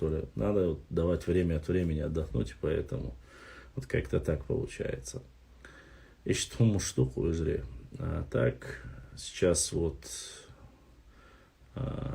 подумаю, как раскинуть эти 5 миллионов, и дальше уже решим. Шутки шутками, а работать надо. Деятельность мы не остановим. Сацигияц, иншаллах. Вайда ваха до тех пор, до победного конца. Великолепные пока материалы. Я сейчас по междуречью Терека и Сулака, вот в этой восточной части Вайтигаюса, буду... Нет, я не пользуюсь онлайн-библиотекой вообще, честно сказать. Но мне просто и времени не хватит. У меня просто телефон не выдерживает. А сидеть... Вот сейчас, знаете, почему я именно в этой месте? Потому что вот прямой зарядки чую я нашел. А туда, на то кресло, я сажусь, когда уже зарядку берет. И поэтому я меняю позиции. Цена увяжь, уха увяжь. Батарея быстро садится, не выдерживает. Поэтому есть свои ряд нюансов. Обо всем ты не поговоришь, но... Ишт да, но дикренько херду. Ни шагу назад, сайгдал штег дирду. Ой, дештег ца шуду адештат, саду адештат, ой, роман ду адешту, ой, история ду адешту. Поэтому шег киншки или карта шенкардовы, что-то новое. Считайте, хилли, отправляйте, я прочитаю, проверю достоверность. Если и вдруг сюгаяти, это поддержка. Сейчас очень много с Европы начали помогать картами особенно. Карты, материалы-то нужно переводом заниматься, а переводы это немножко сложная ситуация. И нас интересует только наша история, в основном, не забывайте. Наша история, культура, традиции, адаты, хечар свой кезг балбушу. Ой, дюлахшдат, санга ума дюршдат, я далдахшдат. Варач, алой кукшдат, ляшду иншалла. Когда, как боксерскую грушу, туда-сюда, в один бок, в другой бок. Ой, варач, алла, упущенные 20 лет мы должны восстановить. И мы восстановим. И восстановим так, что мало не покажется. Да? Харцу лилу, шег пючут, шеги... Эцердюйчон абсолютно проблеме. Мы и будем опровергать, и будем доказывать правоту. Мы просим не трогать нас. Остальное вайбарбуй будет. У нас наша история. Я же еще раз говорю, мне хочется, не сдать. Я вот работаю. Мне кажется, что мы слишком не досмотрели некоторые моменты в плане. Очень мало написано о наших наибах. Эти наибы являются эталоном мужества, гордости нашего народа. Вот. И само собой, если вы думаете, ахуняный бизнесмен, да, были пару ребят, которые говорили, ой, хитсяп, ададиду, хинц, ой, харадин, ожадин. Но это немножко больная тема у нас. Смотри, это хельча. Ой, больше хальжер террор был бой. Бас, по крайней мере, алсам элхору дикам дари. Ну, масухай нахцани стоп. Жим. Не быстро, не допуская ошибок, понемногу мы сделаем все, что нужно. Вот. Бывают такие вопросы, где начинают говорить о том, что типа нет. Я прошу, был один брат здесь, который писал, скажем так, некоторым людям высшей нашей политической элите. Я прошу не писать такие вещи. Я не хочу ни от кого зависеть. Если, я думал как, хорошенько раскрутим канал, понемножку рекламу заказывать аж. Рекламу потихонечку потянем. Реклама, я думал, все остальное для работы Ютуба, остальное сделаем. Обязательно, ночью 7823. Просто из-за этой пандемии я остался. Панкиси, это однозначно. Я буду ездить. Поеду, встречусь, запишу все. Но туда поехать, на все нужно финансы, на все нужно возможность. Хасу Очиуру, обязательно Хасу Хангашвили, я хочу взять эфир, однозначно. Омала Уру, Дуиси Уру, Омала Уру. Если кто-то остался, Джоколо Техайнахца, Валахьецун, Тейпан Болчани Бехордати. Посмотрю, если остались потомки Джокола, возьму у него, их запишу. Если, само собой, Хасу Хангашвили, с ним пообщаюсь. Есть ребята, которые в Панкисе живут. Это наши братья, которые давно говорят Вахаро, там гости приглашали уже. Церкца Вестхош, царь Худуицохош, Цигаболт Ирвашкар, Дишнигар, Массергера, Жимжим, интервью вечхалсал. Но снова же, Цигвечхальче, Мичанавуечхальче, вежре. Нужно, чтобы ты не поехал там, не просил там, что Хайгцан, да я хандик, батареи, киек, записи, кидик, да. Подготовлен нужно. Вот наши Бешто Умя Чуксу, да, есть YouTube канал Бешто Уй, он там по горам ходит, правильно. Там квадроциклы бас, хуерис снимает. Квадрокоптер, кажется, он называется. Хороший квадрокоптеры есть, хороший формат, там, чтобы снимать видеокамеры, там селфи, вот эти палки, все остальное. И щадик это техника. Это очень дорого стоит. Поэтому цени столько щадик. Чтобы все собрать, чтобы все купить, конечно же, это немножко затратно. Тем более мои подписчики себе не могут этого позволить. Почему? Потому что одно дело, если бы ты купил одну вещь там, а покупать все, когда ты начинаешь понемножку собирать, возможности нет. Обязательно я буду ездить в Аух. Дрон, да, дрон. Аух мы тоже будем. Есть ребята, с которыми я встречался, общаюсь. Мы по Ауху очень мало работали. Ауха была вежришка. Есть некоторые исторические артефакты, которые цердели там сосерг, бойшерг, масергала, даил, дамал, зам, техачился. То есть Аух тоже нужно поехать. Так, с момента чутига, яйци щелчу. Так, по Ауху тоже баба бешус.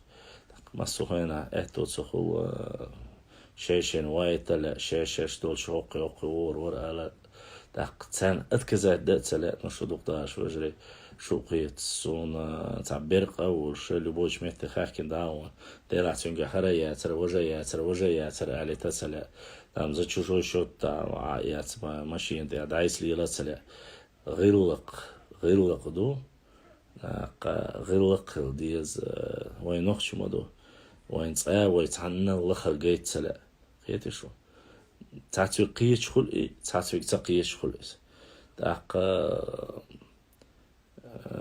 قيش ولشنز دي تردراي نو قيش هديش ديلا هر بوال بيش وهرا يحتن وجا يحتن هر تود سود سويق يسندل ومشلاتلا إيش ناختاني از гергал уцелилдо. Так, тем более я никогда в жизни сангома не хочу. Да, бушон сон, больше везри бушон, 2-3 бушон. Це чува шишкох телефон, шу болт себе штар, умаца деш мощный телефон, шу кедегду, возможность шу. Они прекрасно знают, что это для работы помогло, но никогда они не скажут, ардухун дальше. Понты, конечно, гар 200 делали, я тюр 100 делали, я тюр 170 делали, увожду больше, и умш дукой. Но это для себя, как говорится, не для работы. Все хотят, чтобы работал. Все хотят, чтобы делал крутые какие-то новые ролики, все делал. Но они хотят, чтобы ты это делал за свой счет, все сам свое время тратил. Пока они хорошие, красивые, себе на жизнь шикуют, покупают себе самое крутое, они хотят, чтобы остальные работали. Но это их право, как и мое право. У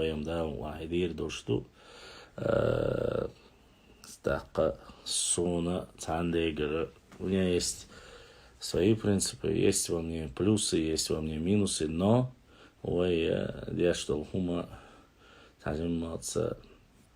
всегда должны быть принцип, честь. Нохчел бо, что хум халдезвой. Нохчел бо, что хум доха нагасан ахтанг хаса ихула. Хум дальше их маехне хаат хитру. Хаат махятне атака уже когда дег по наклону идет. Киечвегутся, киечвегуйся. Все хотят, чтобы там ты. Хок канал да хундуа, хок канал да хунсуа. Харахундуа, ошхунду. Харам проблема, мне этот канал тоже открыть не проблема. Я додумал даже закрытый вечер, открытие чудо артишь. Я абсолютно никого не боюсь. Аллахи, Аллах да илвачу насоку вишмувать. Но есть моменты, которые я понимаю, незнание закона не освобождает нас от ответственности. Цундарь, я не хочу, чтобы это затрагивали. Политические темы мне не интересны. История, география, даты, традиции, это очень важно. И некоторые ребята мне начинают писать, дела хар министру. Духдаш. Все эти министры прекрасно знают эти проблемы. Я не хочу никого ничего просить. Я хочу это делать своими силами, со своими братьями, с вами. YouTube что обучать, Twitter что обучать, Facebook что обучать.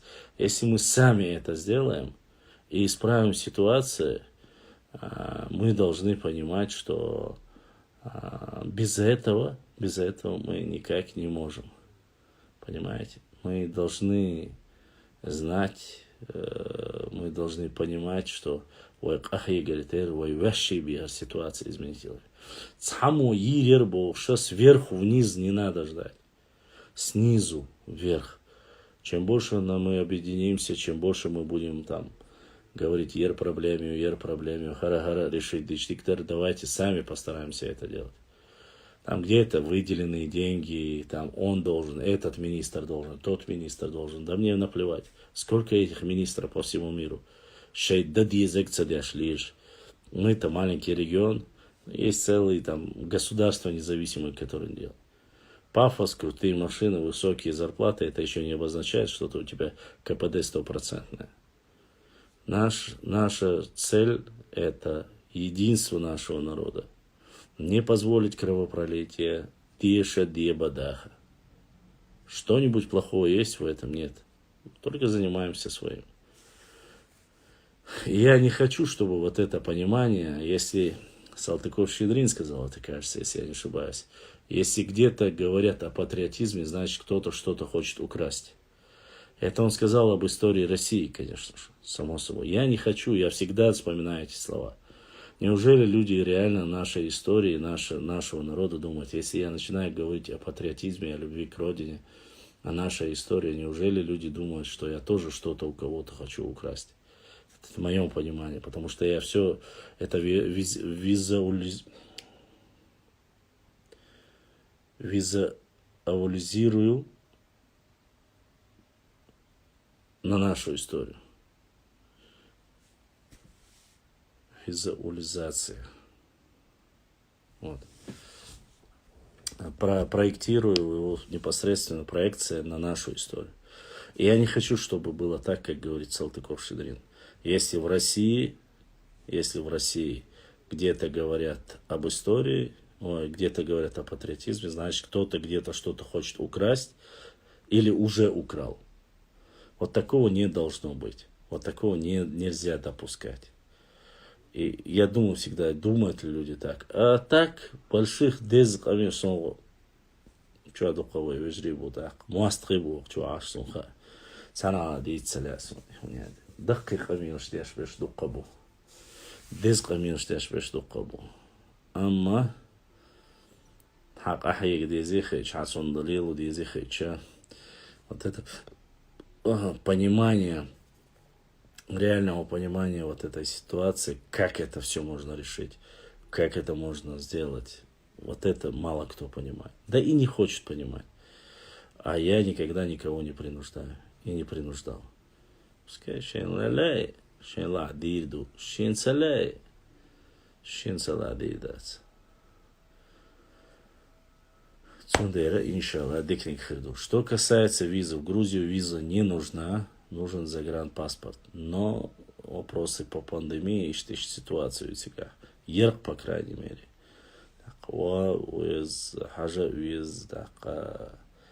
Меня интересует там только лингвистика, этнография и история. Мне политические вещи там не...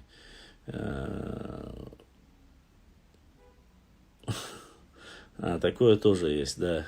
Если меня разбудит, да, это, кажется, тоже есть такое крылатое. Если меня разбудит через 100 лет и спросит, что происходит в России, пьют, воруют, дарите мячу. Да, я скажу, пьют, воруют. Это тоже слово, изречение Салтыкова-Щедрина, кажется. Вот. Ну и о патриотизме тоже. Не знаю, о патриотизме, может, не он сказал Щедрин, надо еще проверить Салтыков-Щедрин. Ну, вот читал я об истории то же самое. Ну да ладно, суть не в этом.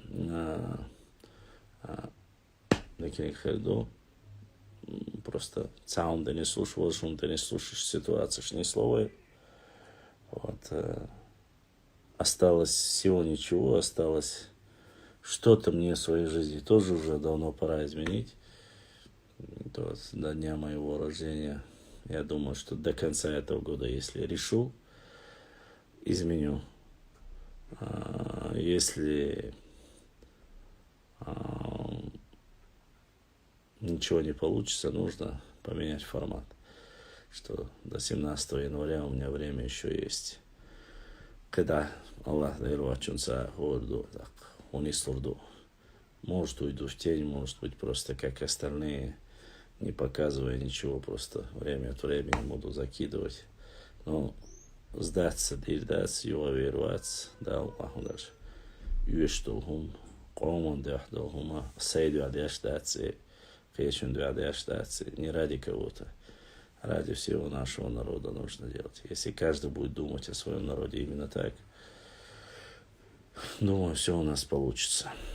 На сегодня, сейчас уже 2:30, если я смотрю сегодня, актив немножко уставший.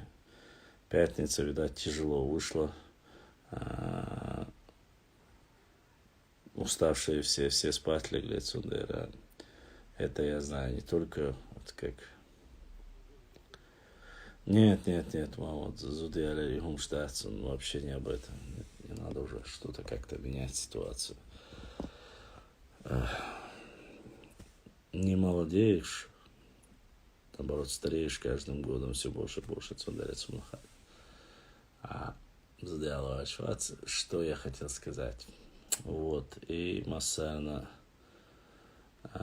самые досвежи, да, новый кой стагор, отсюда задонатили. Аллах да савел, бодиснаг израшка соуда кил, да сидуэл, да Dickens бехамбуэл, она осталлахчен. Ласла алуш эхто цагалчан дерес хил, целяхчан дерес хил, что эфире хиларна, ашладухарна. Всем, кто ставил лайки, нажимал на все эти сердечки в прямом эфире. То есть это очень важно, оказывается, для того, чтобы продвигать наш контент. Поэтому огромное спасибо. Не забывайте подписаться на канал, оставлять 1-2 комментария. Вот. Что я сказать? Сауш. Все, да,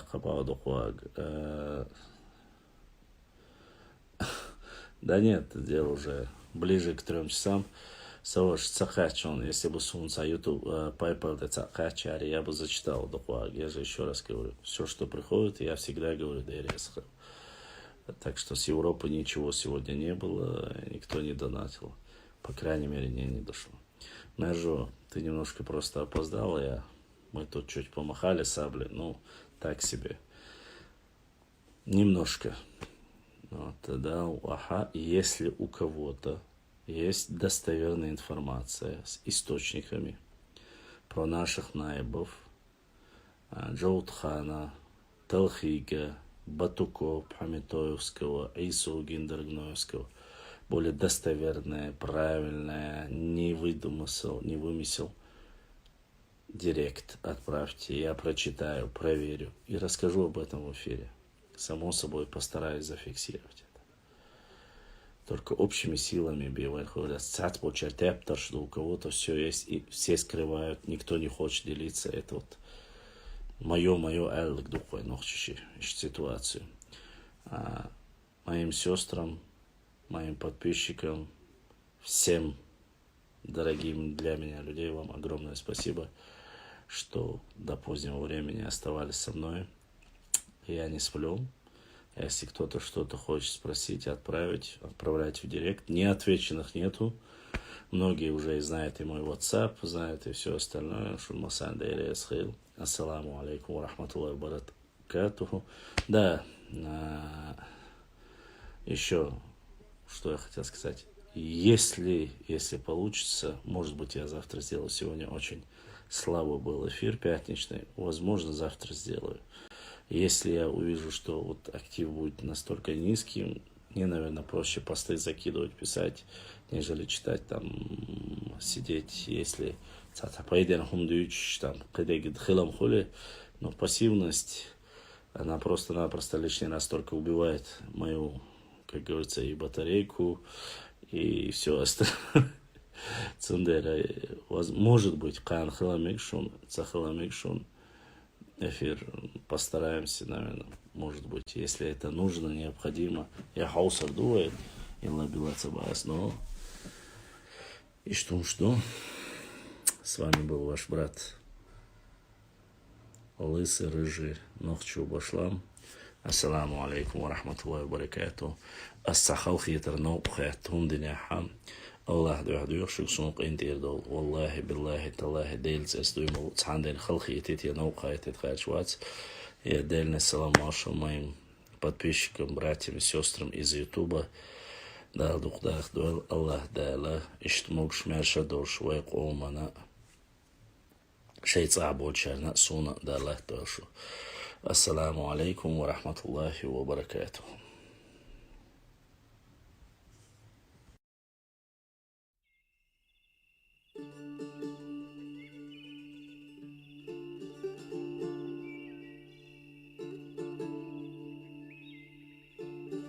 Ассаламу алейкум ва рахматуллахи ва баракату. Масей бюсей галёр. Всем спокойной ночи.